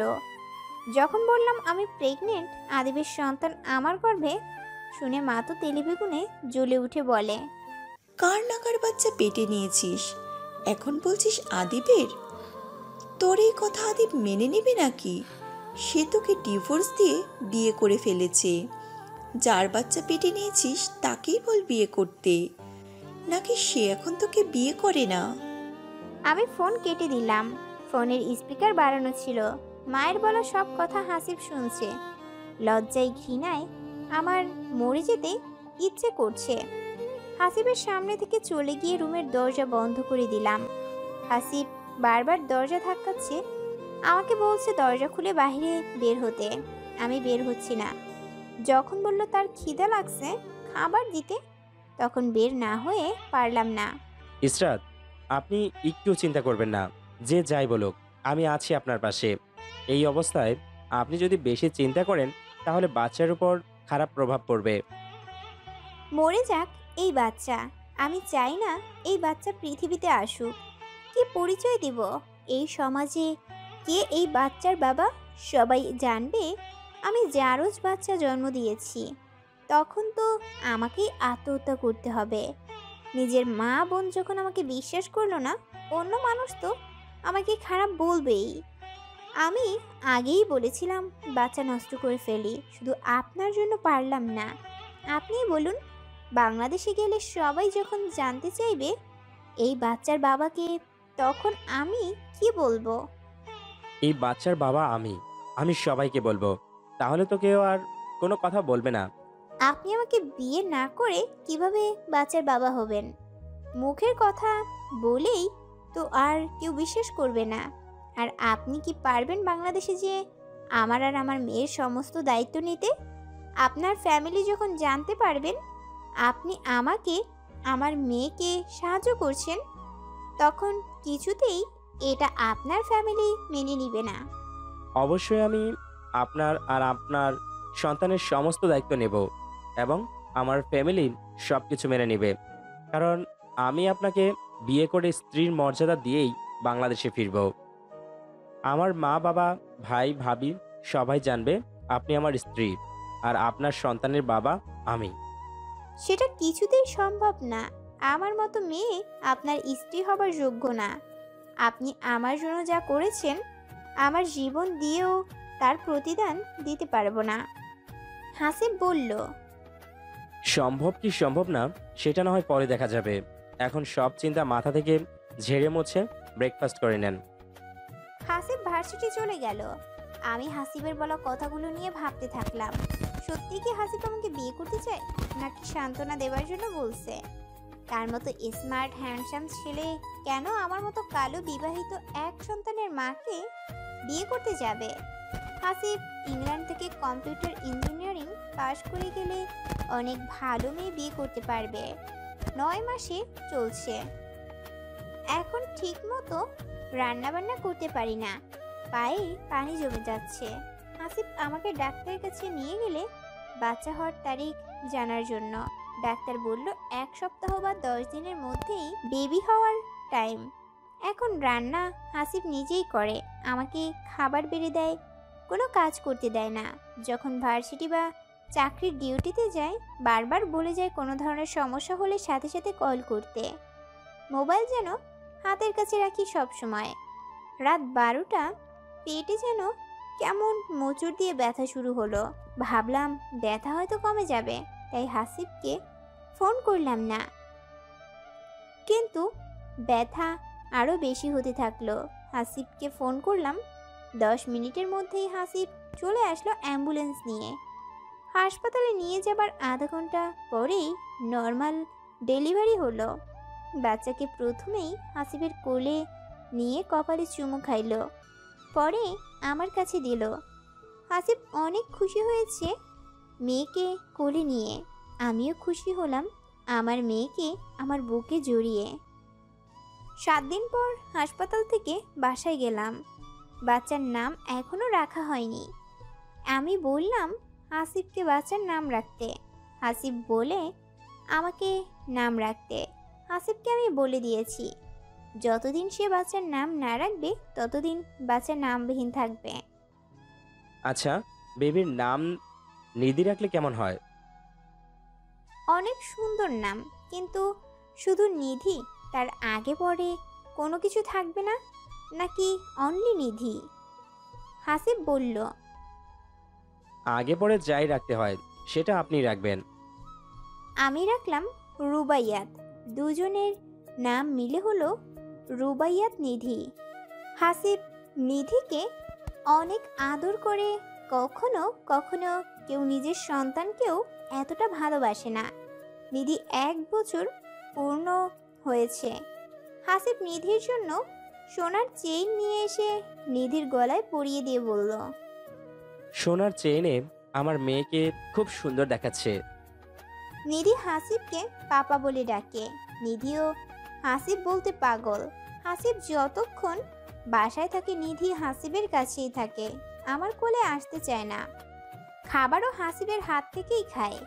হাসিব যখন বাসায় না থাকে নিধি তখন কান্না করলেই বলে, পাপার কাছে যাব, পাপার কাছে যাব। সানডেতে হাসিব নিধিকে নিয়ে পার্কে ঘুরতে যায়। মাঝে মধ্যে আমাকে সাথে নিয়ে যায় পার্কে ঘুরতে। আমি যেতে চাই না, হাসিব জোর করে নিয়ে যায়। কি আর করা, যাওয়া লাগে, না হলে হাসিব রাগ করবে। আর 6 মাস পর হাসিবের পড়াশোনা শেষ হবে। তারপর হাসিব দেশে চলে যাবে, আমাকে আর নিধিকে নিয়ে যাবে। সে চাইছে আমি যেন তাকে বিয়ে করি, কিন্তু আমার মতো মেয়ে হাসিবের মতো ছেলের বউ হব এ কথা আমি ভাবতে পারি না। হাসিব আমাকে সত্যি বিয়ে করতে চায় সেটা আমি বুঝতে পারছি, কিন্তু বিয়েটা করতে চায় শুধু নিধির কথা চিন্তা করে। আমি চাই না শুধু নিধির কথা ভেবে আমার মতো একজন অসুন্দর মেয়েকে হাসিব বিয়ে করুক। সে চাইলে অনেক সুন্দরী মেয়ে তার বউ হবে। হাসিবকে বলে দিলাম, বাংলাদেশ যে যা হবার হবে সেটা আপনার ভাবতে হবে না। আমি পারবো না আপনাকে বিয়ে করতে। হাসিব জানতে চাইলো তাকে বিয়ে করতে আমার প্রবলেম কি। কোনো প্রবলেম নেই, আপনাকে স্বামী হিসেবে পাওয়া যে কোনো মেয়ের ভাগ্য, সেই ভাগ্য আমার নেই। আমি আপনার যোগ্য না। আমি চাই না শুধু নিধির বাবা পরিচয়ে দেওয়ার জন্য আপনি আমাকে বিয়ে করেন। আপনি অনেক ভালো সুন্দরী মেয়ে বিয়ে করতে পারবেন। আমাকে বিয়ে করলে আপনি সমাজের কাছে, আপনার পরিবারের কাছে হাসির পাত্র হবেন। আপনার জীবনটা নষ্ট হয়ে যাবে। আপনার কথা শেষ হয়েছে? যদি হয়ে থাকে এখন আমার কথা শোনেন। আমি শুধু নিধির বাবা হতে না, আপনার স্বামী হতেও চাই। আমি নিধিকে যেমন ভালোবাসি আপনাকেও তেমন ভালোবাসি। আর কি বললেন? আপনাকে বিয়ে করলে আমার জীবন নষ্ট হয়ে যাবে? আমার জীবন তো নষ্ট হবে নিধিকে আর আপনাকে কাছে না পেলে। সমাজের কাছে আমি হাসির পাত্র হব, এটা বললেন? ধিক্কার এমন সমাজকে, যেই সমাজ আপনাদের মতো মেয়েদেরকে আদিবের মতো অমানুষের হাত রক্ষা করতে পারে না। আমি আপনাকে ভালোবাসি, আপনাকে বিয়ে করব। এরপর আর কোনো কথা শুনতে চাই না। আমি যা বলছি তাই হবে। আমাদের বিয়ে হয়ে গেলে কিন্তু আমাদের মধ্যে কোনো রকম শারীরিক সম্পর্ক হলো না। দুইজন আমরা দুই রুমে থাকি। হাসিব কখনো বলেনি তার রুমে থাকতে।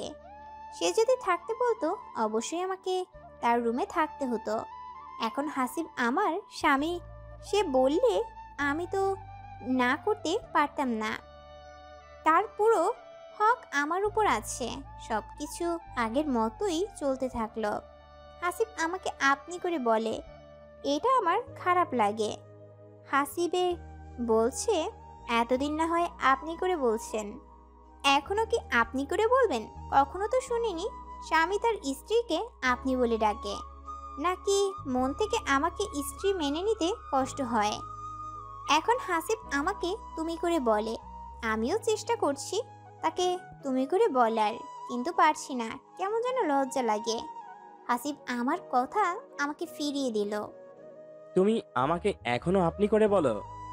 আমাকে কি স্বামী হিসেবে মানতে কষ্ট হয়? তার কথা শুনে আমি হেসে দিয়ে বলেছি, ওই কি বলো, আমার কথা আমাকে ফিরিয়ে দাও। তোমাকে স্বামী হিসেবে পেয়ে আমি নিজেকে ভাগ্যবতী মনে করি। তুমি বলে ডাকতে চাই, কিন্তু লজ্জায় ডাকতে পারিনি। তবে আজ থেকে তুমিই বলবো। বাংলাদেশে যাবার সব ব্যবস্থা হয়ে গেছে। আগামীকাল রাত 7টায় আমাদের ফ্লাইট। খুব উত্তেজিত অনুভব করছি। 2.5 বছর পর দেশে যাচ্ছি। মা বাবা বোনদের মুখে দেখতে পাবো। সেটা আজ সম্ভব শুধু হাসিবের জন্য। হাসিব যদি আমাকে আশ্রয় না দিত, তাহলে এতদিনে আমি কোথাও না কোথাও ভেসে যেতাম খড়কুটোর মতো। এখন আমি নিশ্চিত মনে বাংলাদেশে যেতে পারছি। মা বাবার সামনে যেতে বলতে পারবো, হাসিব আমার স্বামী, আমার সন্তানের বাবা হাসিব। বাংলাদেশে পৌঁছে হাসিব আমাকে বলল, চলো আগে তোমাদের বাসায় যাই, সেখানে তোমাকে রেখে আমি আমার বাসায় যাব। বাবা মা ভাইকে বোঝাতে হবে, বলতে হবে ইংল্যান্ডে থাকাকালীন আমি এক অসহায় বাঙালি মেয়েকে বিয়ে করে ফেলেছি তোমাদের না জানিয়ে। আমার 1.5 বছর বয়সী মেয়ে আছে। যেভাবেই হোক তাদেরকে বুঝিয়ে তোমাকে আমার বাসায় নিয়ে যাব। এখন যদি হুট করে তোমাকে বাসায় নিয়ে যাই, তাহলে বাবা ভাইয়া বেশি উত্তেজিত হয়ে যাবে। হাসিব আমাকে নিয়ে আমার বাবার বাড়ি আসলো। আমার মা বাবা যখন জানতে পারলো হাসিব আমার স্বামী আর নিধির বাবা, আর ইংল্যান্ড থেকে কম্পিউটার ইঞ্জিনিয়ারিং পাশ করেছে, মা খুব খুশি হয়ে আমাকে জড়িয়ে ধরলো। মনে মনে ভাবলাম, আজ যদি হাসিব আমাকে বিয়ে না করতো, তাহলে তোমরা আজ খুশি না হয়ে কুকুরের মতো ব্যবহার করে আমাকে তাড়িয়ে দিতে। হাসিব আমাকে রেখে তার বাসায় চলে যেতে চাইলো। মা বাবা কিছুতেই তাকে যেতে দিতে চায় না।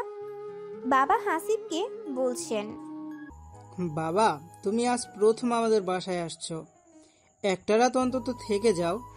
মায়ের অনেক জোরাজুরিতে হাসিব নাস্তা খেয়ে গেল।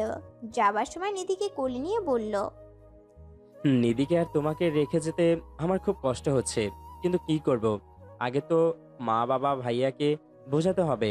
আমি চলে গেলে তুমি চিন্তা করো না, আমি ফিরে আসব 2-1 দিনের মাঝে। তুমি নিধির দিকে খেয়াল রেখো। বাংলাদেশের আবহাওয়া, নিধি অসুস্থ হতে পারে, তুমি বিশেষভাবে নিধির যত্ন নিও। হাসিব নিধিকে কপালে চুমু দিয়ে আমার কোলে তুলে দিল। আমার হাত ধরে হাসিব বলল, ইসরাত, আমি তোমাকে ভালোবাসি, একদম ভয় পেও না, ভেবো না আমি ফিরে আসবো না। আমি হাসিবকে বললাম, আমি তোমাকে বিশ্বাস করি। যে মানুষটা আমার জন্য এত কিছু করতে পারে তাকে অবিশ্বাস করা অসম্ভব। লন্ডন থেকে আসার সময় হাসিব সবার জন্য শপিং করেছে। আমার মা বাবা বোনদের জন্য অনেক কিছু শপিং করেছে। মা বাবা আর ছোট বোন মিলিকে তাদের জন্য কেনা ড্রেসগুলো দিয়ে দিলাম। মেজ বোন ইমা, তার বিয়ে হয়ে গেছে, তার জন্য কেনা জিনিসগুলো রেখে দিলাম। মাকে বললাম ফোন করে ইমাকে কাল আসতে বলতে। হাসিব আমার কাছে 10,000 টাকা দিয়ে যায়। আমি কিছু টাকা বাবার হাতে দিলাম। জামাই ইঞ্জিনিয়ার, অনেক টাকা রোজগার করবে, হয়তো জামাইয়ের টাকায় বসে খেতে পারবে, সেই আশায় আমার মায়ের মুখ ঝলমল করছে। আমার মা বাবা রূপ পাল্টে গিয়েছে। আমাকে আর নিধিকে কি আদর, কোল থেকে নিধিকে নামতেই চায় না। মনে মনে ভাবি স্বার্থের জন্য মানুষ কতটা বদলে যেতে পারে। মা ইমাকে ফোন করে জানালো আমি বিদেশ থেকে আসছি আর সবার জন্য অনেক কিছু নিয়ে এসেছি। ইমা তার স্বামীকে নিয়ে চলে আসলো। আমি তো জানতাম না ইমার বিয়ে হয়েছে, তাই তার বরের জন্য কিছু আনিনি। ইমার হাতে 3,000 টাকা দিয়ে বললাম তোর বরকে এই টাকাগুলো দিয়ে বল শপিং করতে। ইমা খুব খুশি তার বরকে শপিং করতে টাকা দিয়েছি বলে। আপু, শুনলাম দুলাভাই ইঞ্জিনিয়ার আর দেখতেও বেশ সুন্দর। তোর তো সেই কপাল রে, ভালোই করেছিস আদিব শয়তানকে ছেড়ে দিয়ে। এখন তুই ইঞ্জিনিয়ারের বউ, দুলাভাই অনেক টাকা ইনকাম করবে, সব টাকা তোরই হবে। তুই চাইলে বাবা মাকে আমাদেরকে সাহায্য করতে পারবি। এখন বলছিস আদিব শয়তান ছিল? আমি তোদেরকে কতবার বলেছি আদিব আমাকে অত্যাচার করে। তোরা কি বলছিলা? ওই রকম অত্যাচার সব স্বামীরাই করে। ইংল্যান্ড যাবার আগে মাকে বলেছিলাম আমি ইংল্যান্ড যাব না। সেদিন মা আমাকে অনেক কথা শুনিয়েছে। মনে ত্যাগ দিয়ে আদিবের সাথে ইংল্যান্ড গিয়েছিলাম। ভাবছি বাঁচলে বাঁচবো, মরলে মরবো। আদিব আমাকে অন্য পুরুষের হাতে তুলে দিতে চেয়েছিল। আমি সেদিন পালিয়ে গিয়েছি। আমার ভাগ্য ভালো হাসিবের মতো মানুষের সাথে দেখা হয়েছিল। সে আমাকে আশ্রয় না দিতে এতদিনে হয়তো মরে যেতাম, নয়তো কোনো পতিতালয়ে বাসিন্দা হয়ে থাকতাম। আর সাহায্যের কথা বলছিস, আমি কি করে সাহায্য করব? টাকা ইনকাম করবে হাসিব, সে যদি চায় মা বাবাকে তোদেরকে সাহায্য করতে করবে। তার আদেশ ব্যতীত আমি কিছু করব না, কারণ সে আমার কাছে অনেক মূল্যবান একজন মানুষ। ইমার মুখ কালো হয়ে গেল আমার কথা শুনে। সে আর কিছু বলল না। মিলি নিধিকে কোল থেকে নামাতেই চায় না। অনেক আদর করছে মিলি নিধিকে। নিধি বারবার পাপা যাব বলছে। ভাবছি হাসিবকে ফোন দিব কিনা, সে তো তার বাসায় আছে। এখন কি ফোন দেওয়া উচিত হবে? কিন্তু এইদিকে নিধি তার জন্য কান্না করছে। তখনই হাসিব ফোন দিয়ে বলল, আমি কাল সকালে আসব তোমাদের নিয়ে যেতে। নিধি কেমন আছে? খুব মিস করছি নিধিকে। সে তোমার জন্য খুব কান্না করছে, এখনো ঠিক মতো না খেয়ে ঘুমাইছে। আচ্ছা, আমি এখনই আসছি। এই কথা বলেই হাসিব ফোন রেখে দিল। আমি বললাম এত রাতে আসার দরকার নেই, সকালেই এসো। সে আমার কথা শুনল না। আধা ঘন্টা পর হাসিব এসে দরজায় নক করছে। মা গিয়ে দরজা খুলে দিয়ে জানতে চাইল, জামাই তুমি এত রাতে, কোনো সমস্যা হয়েছে কি? হাসিব মাকে বলল, না মা, কোনো সমস্যা না। ইসরাত বলল নিধি আজ সারাদিন আমার জন্য কাঁদছে, রাতেও ঠিকমতো খাইনি, তাই চলে আসলাম। সকালে ইসরাতকে আমার বাসায় নিয়ে যাব। হাসিবের মেয়ের প্রতি এমন টান দেখে মা বাবা বেজায় খুশি। বাবা বলে ভাগ্য করে এমন স্বামী পেয়েছি, যার স্ত্রীর প্রতি সন্তানের প্রতি এত ভালোবাসা। সে মানুষ হিসেবে অবশ্যই অনেক ভালো। হাসিবকে বললাম, তুমি কি পাগল? এত রাতে কেন আসলে? আসার সময় আম্মা আব্বাকে কি বলে আসছো? না হলে তো সকালে তোমাকে রুমে না পেয়ে খুঁজবে। আম্মু ঘুমিয়ে গিয়েছে, আব্বু টিভি দেখছিল। বললাম, আব্বু, নিধি আমার জন্য কাঁদছে, আমি এখন নিধির কাছে যাচ্ছি, সকালে তাদেরকে নিয়ে চলে আসব। আব্বু বলেছিল সকালে যেতে পারতি, এত রাতে না যেয়ে আমি চলে আসলাম। হাসিবের কাছে জানতে চাইলাম, আম্মা আব্বা আমাকে মেনে নিল? এটা তো আমার বিশ্বাস হচ্ছে না। প্রথমে তো খুব রাগারাগি শুরু করে আব্বু, পরে সব বুঝিয়ে বললাম। বলছি ভুল করে ফেলেছি, ক্ষমা করে দাও। নিধির পিক দেখালাম, তোমার পিকও দেখালাম। নিধির পিক দেখে আম্মু ও আব্বু শান্ত হয়ে গেল। আম্মু আব্বুকে বলল, দেখো, হাসিব কিন্তু ছোট্টবেলা দেখতে এমনই ছিল। হাসিবের মেয়ে হাসিবের মতোই হয়েছে। আর রাগ করে কি হবে? ছেলের বউ আর নাতিকে মেনে নাও। ভাইয়া ভাবি একটু প্রতিবাদ করেছিল, আব্বু ধমক দিয়েছে, পরে তার আর কিছু বলেনি। আব্বু বলেছে কাল তোমাদেরকে বাসায় নিয়ে যেতে। হাসিবের বাসায় আমাকে মেনে নিতে রাজি হয়েছে শুনে আমার বুকের উপর থেকে একটা পাথর নেমে গেল। আমি ভেবে নিয়েছিলাম হাসিবের মা বাবা আমাকে মেনে নিবে না। আজ প্রথম আমি হাসিব এক বিছানায় শুয়েছি। এখন থেকে এক বিছানায় থাকতে হবে, না হলে তো সবাই বলবে স্বামী স্ত্রী হয়ে কেন আমরা এক বিছানায় ঘুমাই না। নিধি মাঝখানে, আমি আর হাসিব দুইজন দুই পাশে। ইসরাত, তোমার মনে হয় সংকোচ লাগছে আমার সঙ্গে ঘুমাতে? আজ রাতটা কোনো মতে কাটিয়ে দাও। আমার বাসায় গেলে একসঙ্গে থাকা লাগবে না। আমার রুমে সোফা আছে, আমি সেখানেই ঘুমাবো। তুমি নিধিকে নিয়ে খাটে ঘুমাবে। তুমি এতটাই সাধু পুরুষ, নিজের স্ত্রীকে দূরে সরিয়ে রাখতে চাও। আমাকে কি তুমি ভালোবাসো না? কেন দূরে সরাতে থাকতে চাও? বিয়ে করছো কিন্তু স্ত্রীর অধিকার এখনো দাও না। আমি কি এতটাই নগণ্য যে তোমার স্পর্শ পাওয়ার যোগ্যতা আমার নাই? হাসিব আমার মুখে হাত চাপা দিয়ে ধরে ফেললে, বলল, আর লজ্জিত করো না আমাকে। এখানে না, আমার বাসায় যাই, সব হবে। হাসিব নিধিকে তার বুকের উপর তুলে নিল। নিধি হাসিবের বুকের উপর ঘুমাচ্ছে। হাসিব একটা হাত আমার গালের নিচে দিয়ে আমাকে জড়িয়ে ধরল। আমি তার আরেকটা হাতে আমার হাত রেখে ঘুমিয়ে গেলাম। সকালে নাস্তা করে হাসিব আমাদেরকে নিয়ে তার বাসায় গেল। পল্লবীতে তার বাসা। বাসার ভিতরে অনেক সুন্দর, অনেক ফুল গাছের ফুল ফলের গাছ লাগানো চারিদিকে। বাসার ভিতর ঢুকতেই হাসিবের আম্মু এসে নিধিকে কোলে নিল। শ্বশুর শাশুড়িকে সালাম করলাম। হাসিবের ভাবি হাসিবকে বলল, এমন মেয়ে বিয়ে করেছো পছন্দ করে? কি রুচি তোমার? হাসিব তার ভাবিকে বলল, আপনার গায়ের রং ফর্সা বলে কি আপনি নিজেকে বিশ্ব সুন্দরী ভাবেন? একবার ইসরাতের সাথে আয়নার সামনে গিয়ে দাঁড়িয়ে দেখেন কে সুন্দরী। ইসরাতের গায়ের রং আপনার চেয়ে একটু কালো, কিন্তু ফেস আপনার চেয়ে অনেক সুন্দর। আচ্ছা থাকো তোমার সুন্দরী বউ নিয়ে, আর কখনো কিছু বলবো না। এই কথা বলে হাসিবের ভাবি রুমে চলে গেল। ভালোই যাচ্ছে আমাদের সংসার।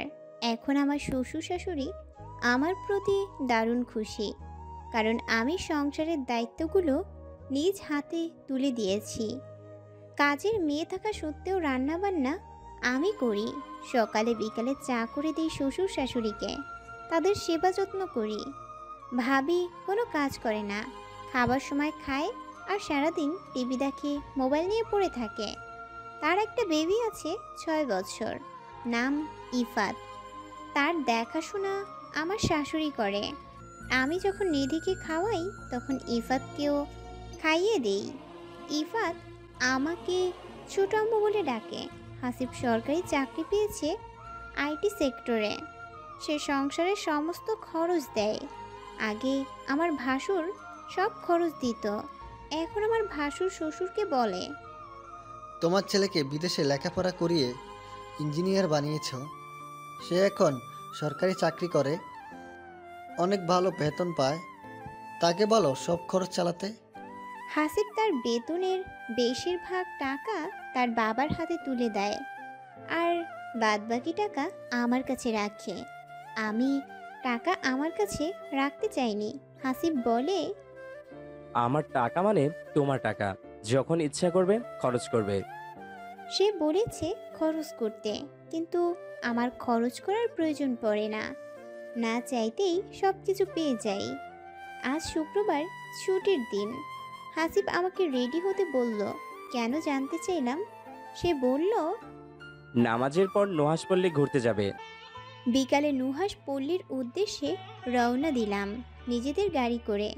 সাথে ইফাতকে নিয়ে গেলাম। নুহাশ পল্লী থেকে ঘুরে আসতে রাত 8টা বেজে গেছে। এসেই হাসিব বিছানায় শুয়ে পড়ল। নিধিও ঘুমিয়ে পড়েছে। আমি শাড়ি চেঞ্জ করে আসতেই হাসিব আমাকে টান মেরে তার বুকের উপর নিয়ে নিল। বললাম, কি করছো? দরজা লক করা হয়নি। হাসিব বলল, তাতে কি, আমার বউকে আমি আদর করব। কে আসবে আমার রুমে? আমি জোর করে ছাড়িয়ে দরজা লক করে আসলাম। কি করছো? আজ এত রোমান্টিক মোড়ে কেন? আমার যখন ইচ্ছা আমার বউকে আদর করব, তাতে কি জবাবদিহি করতে হবে? না না, জবাবদিহি করতে তো বলিনি, শুধু জানতে চেয়েছি। কোনো কথা বলবে না, চুপ থাকো। আমার কাজ আমাকে করতে দাও। হাসিব আমাকে বুঝিয়েছে স্বামীর আদর ভালোবাসা কি। আদিবের কাছে নির্যাতিত হতে হতে স্বামী নামের প্রতি ঘৃণা জন্মেছিল। আজ হাসিবকে পেয়ে বুঝেছি স্বামী কেমন হয়।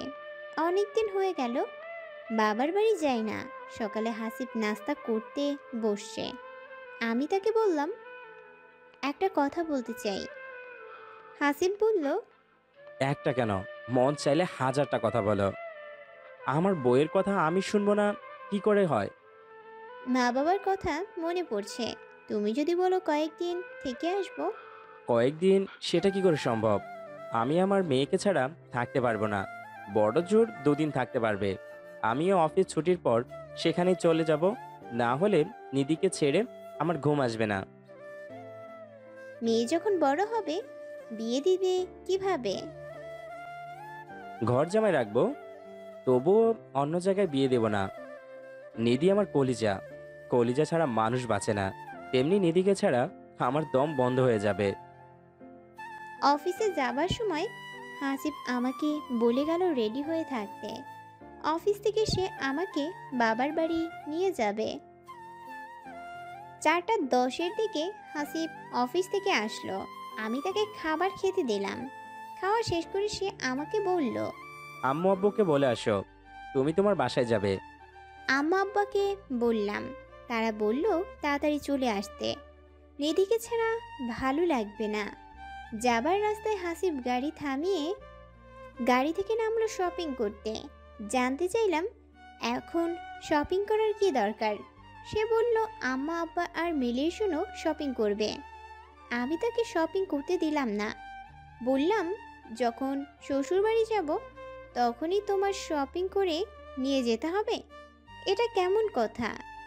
শপিং করতে না পেরে অনেকগুলো ফল আর মিষ্টি কিনে নিয়ে আসলো।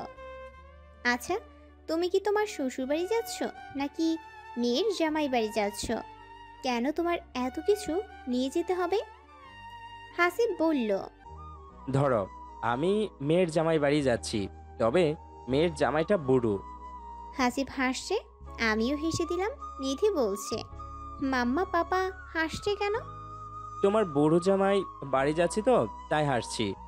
এটা বলে হাসিব আবার হাসতে লাগলো। গাড়ি থেকে নেমে বাড়ি যেতেই মিলি জড়িয়ে ধরলো আমাকে। নিধিকে কোলে নিয়ে হাসিবকে বলল, দুলাভাই কেমন আছেন? হাসিব মিলির সাথে কথা বলছে আর আমি মায়ের কাছে গেলাম। কি রে, কতদিন পর আসলি? আমার নানুমণি কই? জামাই আসছে তোর সাথে? নিধি মিলির কাছে, হাসিব বাহিরে মিলির সাথে কথা বলছে। মা, এগুলো নাও। কি রে এগুলা? ও মা, এত কিছু কেন আনছিস? এত মিষ্টি কে খাবে? ফলও তো অনেকগুলা। হাসিব এত কিছু নিয়ে এলো। বললাম, কম করে নি কিনো। জামাইয়ের মনটা অনেক ভালো রে, দেখে বোঝা যায় সহজ সরল। হ্যাঁ মা, হাসিব অনেক ভালো সৎ চরিত্রবান একজন মানুষ। এ যুগে এমন মানুষ খুঁজে পাওয়াও মুশকিল। মা হাসিবকে নাস্তা দিয়েছে, সে নিধিকে নিয়ে খাচ্ছে। মিলি আমাকে ডাক দিয়ে বলল, আপু এইদিকে একটু শুনে যাবি? কিরে কি বলবি? আপু প্লিজ দুলাভাইকে বল আমাকে ল্যাপটপ কিনে দিতে। আমার সব ফ্রেন্ডের ল্যাপটপ আছে, শুধু আমার নেই। আমি হাসিবকে এই ব্যাপারে কিছু বলতে পারবো না, তুই চেয়ে দেখতে পারিস। মিলি আমাকে অনেক রিকোয়েস্ট করে কেঁদে ফেলল। কি আর করা, ছোট বোন তো। রাতে খাবার পর হাসিব শুয়ে আছে, নিধি হাসিবের বুকের উপর ঘুমাচ্ছে। জানো, মিলিনা আমাকে খুব জোর করে ধরছে তোমাকে তার আবদারের কথা বলার জন্য। আমি বলেছিলাম তুই বল, সে তোমাকে বলতে লজ্জা পাচ্ছে। কি আবদার বলো? আমার শালি আমার কাছে আবদার করতেই পারে। মিলি ল্যাপটপ কিনে দিতে বলছে তোমাকে। হাসিব বলল, মিলিকে ডাক দাও, তার মুখ থেকে শুনতে চাই। আমি মিলিকে ডাক দিলাম। মিলি হাসিবের সামনে এসে লজ্জায় কাচুমাচু হয়ে যাচ্ছে। আরে শালি সাহেবা, বলো তোমার কি চাই, যা চাইবে তাই দেব। তোমার এই দুলা ভাইয়ের কাছে যদি বলো এখনই বর চাও, তাও এনে হাজির করব। হাসিবের দুষ্টুমি কথা শুনে মিলি বলল, এখন আমার বরের দরকার নেই, এখন ল্যাপটপ দরকার, সেটা হলেই চলবে। ঠিক আছে, কাল অফিস থেকে আসার সময় ল্যাপটপ নিয়ে আসবো, কিন্তু তার বিনিময়ে আমাকে মুখে তুলে খাইয়ে দিতে হবে। আমি না, আপু দেবে। বলেই মিলি চলে গেল। পরের দিন হাসিব মিলির জন্য ল্যাপটপ নিয়ে আসছে, অনেক দামি ল্যাপটপ। আমি তাকে বললাম, ল্যাপটপ কম দামি আছে, তুমি এত দামি ল্যাপটপ কিনতে গেলে কেন? শালিকে দেব, দামই তো দিতেই হবে। কেউ যখন জানতে চাইবে তার দুলাভাই কত টাকা দিয়ে ল্যাপটপ কিনে দিয়েছে, কম দাম শুনে সবাই মনে করবে আমি একজন কৃপণ লোক। তুমি কি চাও তোমার স্বামীকে কেউ কৃপণ ভাবুক? কি বলল? আমি হাসিবের যুক্তির সাথে পারবো না, কিন্তু আমি চাই না সে অযথা টাকা খরচ করুক। ভালোই চলছে আমাদের বিবাহিত জীবন। এর মধ্যে একদিন তুহিন আসলো। আমি গোসল করে বাথরুম থেকে বের হয়ে দেখি তুহিন আমার ভাসুর আর শ্বশুরের সাথে কথা বলছে। আমার আগে বিয়ে হয়েছিল আর নিধি হাসিবের সন্তান না।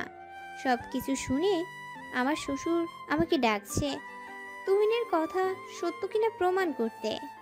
আমি হাসিবকে তাড়াতাড়ি ফোন করে বললাম, তুমি এখন বাসায় আসো, তুহিন এসে কী সব বলে দিয়েছে। হাসিব বলল, আমি এখনই আসছি, তুমি কোনো কিছু স্বীকার করবে না, বলবে নিধি আমার মেয়ে। শ্বশুর আমার কাছে জানতে চাইল তুহিন যা বলছে সত্য কি না। আমি জীবনে কখনো মিথ্যা বলিনি, কিন্তু আজ আমাকে মিথ্যা বলতে হবে আমার মেয়ের জন্য। ভয়ে ভয়ে বললাম, নিধি হাসিবের সন্তান। তুহিন জিদ করে মিথ্যা বলছে, সে আমার সঙ্গে অসভ্য আচরণ করেছিল, তাই হাসিব তাকে মেরেছে। সেই প্রতিশোধ নিতে যে এখন এখানে সে মিথ্যা অপবাদ দিচ্ছে। তুহিন তো জোর গলায় বলছে। আমি মিথ্যা বলছি? তুহিন আমার শ্বশুর শাশুড়িকে বলল, বাংলাদেশে আসার কয়েক মাস আগে হাসিব ইসরাতকে বিয়ে করেছে। হাসিব এসেই তুহিনকে ইচ্ছা মতো মায়ের শুরু করলো। তুহিন মায়ের খেয়ে দৌড়ে পালালো। তোমরা অন্য মানুষের কথা শুনে আমার স্ত্রীর সন্তানকে সন্দেহ করো? কোথাকার কোন তুহিন এসে বলল নিধি আমার সন্তান না, সেটা বিশ্বাস করে নিলে? হ্যাঁ, ইসরাতের বিয়ে হয়েছিল একটা অমানুষের সাথে, সে তাকে অনেক অত্যাচার করেছে, আমি তাকে আশ্রয় দেই। ইসরাত আমার সঙ্গে 2.5 বছর ছিল। আমার সন্তান ইসরাতের পেটে আসে, তাই আমি তাকে বিয়ে করে স্ত্রীর মর্যাদা দিয়ে বাংলাদেশে নিয়ে আসছি। নিধি আমার অসহজাত সন্তান, তাকে নিয়ে কেউ কিছু বললে আমি তা সহ্য করব না। কোথাকার এক তুহিন এসে বলল নিধি আমার মেয়ে না, তোমরা বিশ্বাস করে নিলে? আমি তোমাদের ছেলে, আমাকে তোমাদের বিশ্বাস নেই? আমার শাশুড়ি হাসিবের কাছে এসে বললেন, নিধি তোর সন্তান, আমি বিশ্বাস করব? তুই আমাকে ছুঁয়ে কসম করে বল। তোমাকে ছুঁয়ে কসম করে প্রমাণ দিতে হবে নিধি আমার মেয়ে কিনা? বাহ, দারুণ যুক্তি। অন্যজনের কথায় যদি কসম করে প্রমাণ দিতে হয় নিধি আমার সন্তান কিনা, তাহলে থাকো তোমরা তোমাদের অবিশ্বাস নিয়ে। আমি ইসরাত আর নিধিকে নিয়ে এই বাসা থেকে এক্ষুনি চলে যাচ্ছি। হাসিব আমাদের রুমে এসে সব কাপড় বের করে ব্যাগে তুলতে শুরু করছে। আমাকে বলছে সব রেডি করতে, আজই বাসা ছেড়ে চলে যাবে। আমি ঠায় দাঁড়িয়ে আছি, কি হতে যাচ্ছে? হাসিব আমার মেয়ের জন্য নিজের পরিবার ছেড়ে দিচ্ছে, শুধু আমার আর আমার মেয়ের জন্য হাসিব এত কিছু করছে। হাসিবের ভাবি শ্বশুর শাশুড়ির কাছে গিয়ে ফিস করে কি যেন বলল। তোর কোনো কসম করতে হবে না, তোর মায়ের কি কিছু বোঝে না? বাবা তুই যাস নে বাসা থেকে। শ্বশুরের কথা শুনে হাসিব বলল, যাব না ঠিক আছে, কিন্তু আজকের পর এই বিষয়ে যেন একটা কথাও না হয় এই বাসায়। আমি যদি কখনো শুনি আমার মেয়েকে নিয়ে কিংবা ইসরাতকে নিয়ে কোনো সমালোচনা হয়, সেদিনই আমি এখান থেকে চলে যাব। কথাটা সবাই মনে রেখো। সেদিনের পর থেকে কেউ কোনো কথা বলেনি, কিন্তু আমার শ্বশুর শাশুড়ি এখন আগের মতো আমাকে পছন্দ করে না, সেটা আমি বুঝতে পারি। তারা এখন নিধিকে কোলে নেয় না। নিধি দাদু দাদু বলে কাছে গেলে একটু কথা বলে, না হলে কাছে ডাকে না। এতদিন তো নিধি নিধি বলে পাগল ছিল। মানুষের রূপ এত সহজে কিভাবে পাল্টাতে পারে সেটা ভেবে অনেক অবাক হই। হাসিব আমাকে মাঝে মাঝে জিজ্ঞাসা করে বাসার লোকেরা আমার সঙ্গে কীরকম ব্যবহার করে আর নিধিকে আগের মতো আদর করে কিনা। তাকে আমি মিথ্যা বলি, সত্যটা জানতে পারলে হাসিব কষ্ট পাবে। এই বাসায় সে এক মুহূর্ত থাকবে না। আমি চাই না আমাদের জন্য হাসিব তার মা বাবাকে ছেড়ে দিক। দিন ভালোই যাচ্ছে। আমার শাশুড়ির এখন বড় ছেলের বউয়ের সাথে মিল হয়েছে। আমি বুঝতে পারি আড়ালে আমার নামে অনেক কিছু বলে, কিন্তু হাসিবের ভয়ে সামনে কিছু বলে না। আমিও আড়ালের কথা ধরে মন খারাপ করি না। আমার স্বামী তো ভালো, অন্যরা যা বলছে তাই বলুক, আমার তেমন কোনো সমস্যা নেই। অফিস থেকে এসে হাসিব আমাকে জড়িয়ে ধরে খুশি খুশি মুখ নিয়ে বলল, আমি ইন্ডিয়া যাবার অফার পেয়েছি 1.5 মাসের একটা আইটি সেক্টর প্রোগ্রামে ট্রেনিং করতে। সোমবার ইন্ডিয়া যাব, সেখান থেকে ট্রেনিং করে আসলে আমার প্রমোশন হবে। হাসিবের কথা শুনে খুশি হলাম, কিন্তু মনটা খারাপ হয়ে গেল। তাকে ছাড়া এতদিন থাকতে হবে, আর সে বাসায় না থাকলে বাসার সবাই আমার সঙ্গে খারাপ ব্যবহার করতে পারে। হাসিব যাবার সময় আমাকে বলে গেল বাসার কেউ কিছু বললে তাকে জানাতে, আর টাকা দিয়ে বলল যখন যা প্রয়োজন আব্বুকে বলবে, আব্বু এনে দিবে। আমি আব্বুকে বলে যাচ্ছি। হাসিব যাবার পর থেকে আমার শাশুড়ির সাহস বেড়ে গেছে। সে এখন সামনাসামনি আমাকে কথা শোনাচ্ছে। নিধি কাছে গেলে বলে কার না কার সন্তান কিনা জারজ, আর এই মেয়ের জন্য আমার ছেলের কি দরদ। হাসিব বলেছিল বাসার কেউ কিছু বললে তাকে জানাতে, কিন্তু আমি তাকে এখন কিছু জানাতে চাই না। সে যদি জানতে পারে তাহলে ট্রেনিংয়ে মনোযোগী হতে পারবে না, দুশ্চিন্তা করবে আমাদের জন্য। কথা শুনে আমি চুপচাপ থাকি, অপেক্ষা করছি হাসিব আসার। সকালে নাস্তা বানাতে গেলাম। শাশুড়ি তার বড় ছেলের বউয়ের সাথে বলছে, এই মেয়ের মুখ দেখতে ইচ্ছে হয় না, কি করব তবুও দেখতে হচ্ছে। এই মেয়ের কি কোনো লজ্জা শরম নেই? এত কথা বলছি গায়ে লাগে না? অন্য মানুষ হলে বাসা ছেড়ে চলে যেত। যা বলল কি করে যাবে? অন্যজনের যার সন্তানকে হাসিবের গায়ে ঝুলাই দিছে। আর সহ্য করতে পারলাম না। বললাম ঠিক আছে, আমি আপনাদের বাসা থেকে এক্ষুনি চলে যাচ্ছি। আমার মুখ আর আপনাদের দেখতে হবে না। একটা কথা শুনে রাখুন, আমার মেয়ে জারজ না, সে বৈধ। চলে আসলাম বাবার বাড়ি। হাসিবকে বললাম তোমাকে ছাড়া তোমার বাসায় থাকতে ভালো লাগে না, তাই আমাদের বাড়িতে চলে আসছি। কেন আসছি সেটা বলিনি। হাসিব অবশ্যই একটু সন্দেহ করেছে। আমি বলছি এমনি আসছি, কেউ আমাকে কিছু বলেনি। হাসিব আজ দেশে ফিরবে। আমাকে ফোন করে জানতে চাইলো ইন্ডিয়া থেকে আমার আর নিধির জন্য কি কি আনবে। আমি বললাম আমাদের কিছু লাগবে না, তুমি ভালোই ভালোই চলে আসো। ইমা আর মিলি আমাকে বলল, কিরে দুলাভাই তোর জন্য শপিং করতে চাইলো আর তুই না করলি? আচ্ছা আমাদের জন্য শপিং করতে বল। আমি বললাম পারবো না, তোদের ইচ্ছা হলে তোরা বল। ইমা আমার মোবাইল দিয়ে হাসিবকে কল দিয়ে বলল, দুলাভাই আপনার 2টা শালি আছে, তাদের জন্য শপিং করে নিয়ে আসবেন। ইমা কাল শ্বশুরবাড়ি থেকে আসছে। আমার বোনগুলো অনেক লোভী। হাসিব বাংলাদেশে এসে আগে ওদের বাসায় গেল, বিকালে আমরা এখানে আসছে। বড় একটা ব্যাগ হাতে, সবার জন্য শপিং করে নিয়ে আসছে। নিধির জন্য অনেক খেলনা এনেছে। মা বাবা ইমা মিলি খুশিতে বাগবাগ হয়ে বলতেছে। হাসিব অনেক বড় মনের মানুষ, সবার আনন্দিত চেহারা দেখে ভাবি হাসিব দিতে পারে বলে অনেক ভালো হয়ে গেছে, না দিলে ভালো হতে পারতো না তোমাদের কাছে। হাসিব বলল, এখন তো অনেক দিন থাকলে, চলো বাসায় চলে যাই।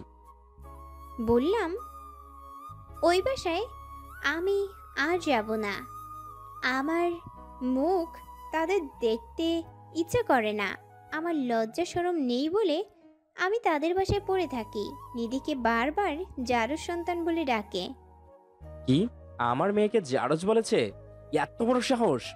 আমি তাদেরকে একদিন বলে দিয়েছিলাম, যেদিন নিধিকে নিয়ে কেউ বাজে কথা বলবে সেদিন আমি ওই বাসা ছেড়ে চলে আসব। সত্যি হাসিব তার কথা রাখছে। এখন আমরা অন্য জায়গায় থাকি। হাসিবকে মাঝে মাঝে বলি, আমাদের জন্য মা বাবার সাথে সম্পর্ক ছিন্ন করছো, এটা আমার কেমন যেন লাগছে। তুমি তো তাদের সন্তান। হাসিব আমার প্রতি উত্তরে বলে, নিধিও আমার সন্তান। যে মা বাবা আমার সন্তানকে মেনে নিবে না, সে মা বাবার সাথে আমারও সম্পর্ক থাকবে না। আমি এখন 6 মাসের অন্তঃসত্ত্বা, জানতে পেরেছি ছেলে হবে। হাসিব সবসময় বলতো আমার একটা মেয়ে আছে, এখন একটি ছেলে হলেই আমার সংসার পরিপূর্ণ। তার ইচ্ছা পূরণ হয়েছে। নিধির 5 বছর হাসিব তাকে স্কুলে ভর্তি করিয়েছে। সকাল 7টায় হাসিব নিধিকে স্কুলে দিয়ে আসে, আবার 9টায় নিয়ে এসে পরে সে অফিসে যায়। সে সব দিক দিয়ে পারফেক্ট, স্বামী হিসেবে, বাবা হিসেবে। এখন ভাবি আল্লাহ মানুষকে কষ্ট দিয়ে পরীক্ষা করে, দেখে আমার বান্দা আমার পরীক্ষার উপর কেমন আস্থাশীল থাকে। আল্লাহ তো দয়াবান, তার উপর অগাধ আস্থা বিশ্বাস রাখলে একদিন না একদিন আল্লাহর অশেষ রহমত আর তার বান্দার উপর ঠিকই বর্ষণ করবে ইনশাল্লাহ। সবশেষে আমাদের ভিডিওটি যদি আপনার এতটুকু ভালো লেগে থাকে তাহলে আর দেরি না করে এক্ষুনি ভিডিওতে একটি লাইক দিয়ে আপনার বন্ধুদের সাথে শেয়ার করুন। আর হ্যাঁ, যদি এখনো আমাদের এই চ্যানেলটি সাবস্ক্রাইব করে না থাকেন তাহলে ভিডিওর নিচ থেকে দেখেন লাল একটা সাবস্ক্রাইব বাটন আছে, সেখানে ক্লিক করে চ্যানেলটি সাবস্ক্রাইব করে পাশের বেল আইকনে ক্লিক করে রাখুন। ধন্যবাদ সবাইকে, ভালো থাকবেন, সুস্থ থাকবেন, আল্লাহ হাফেজ।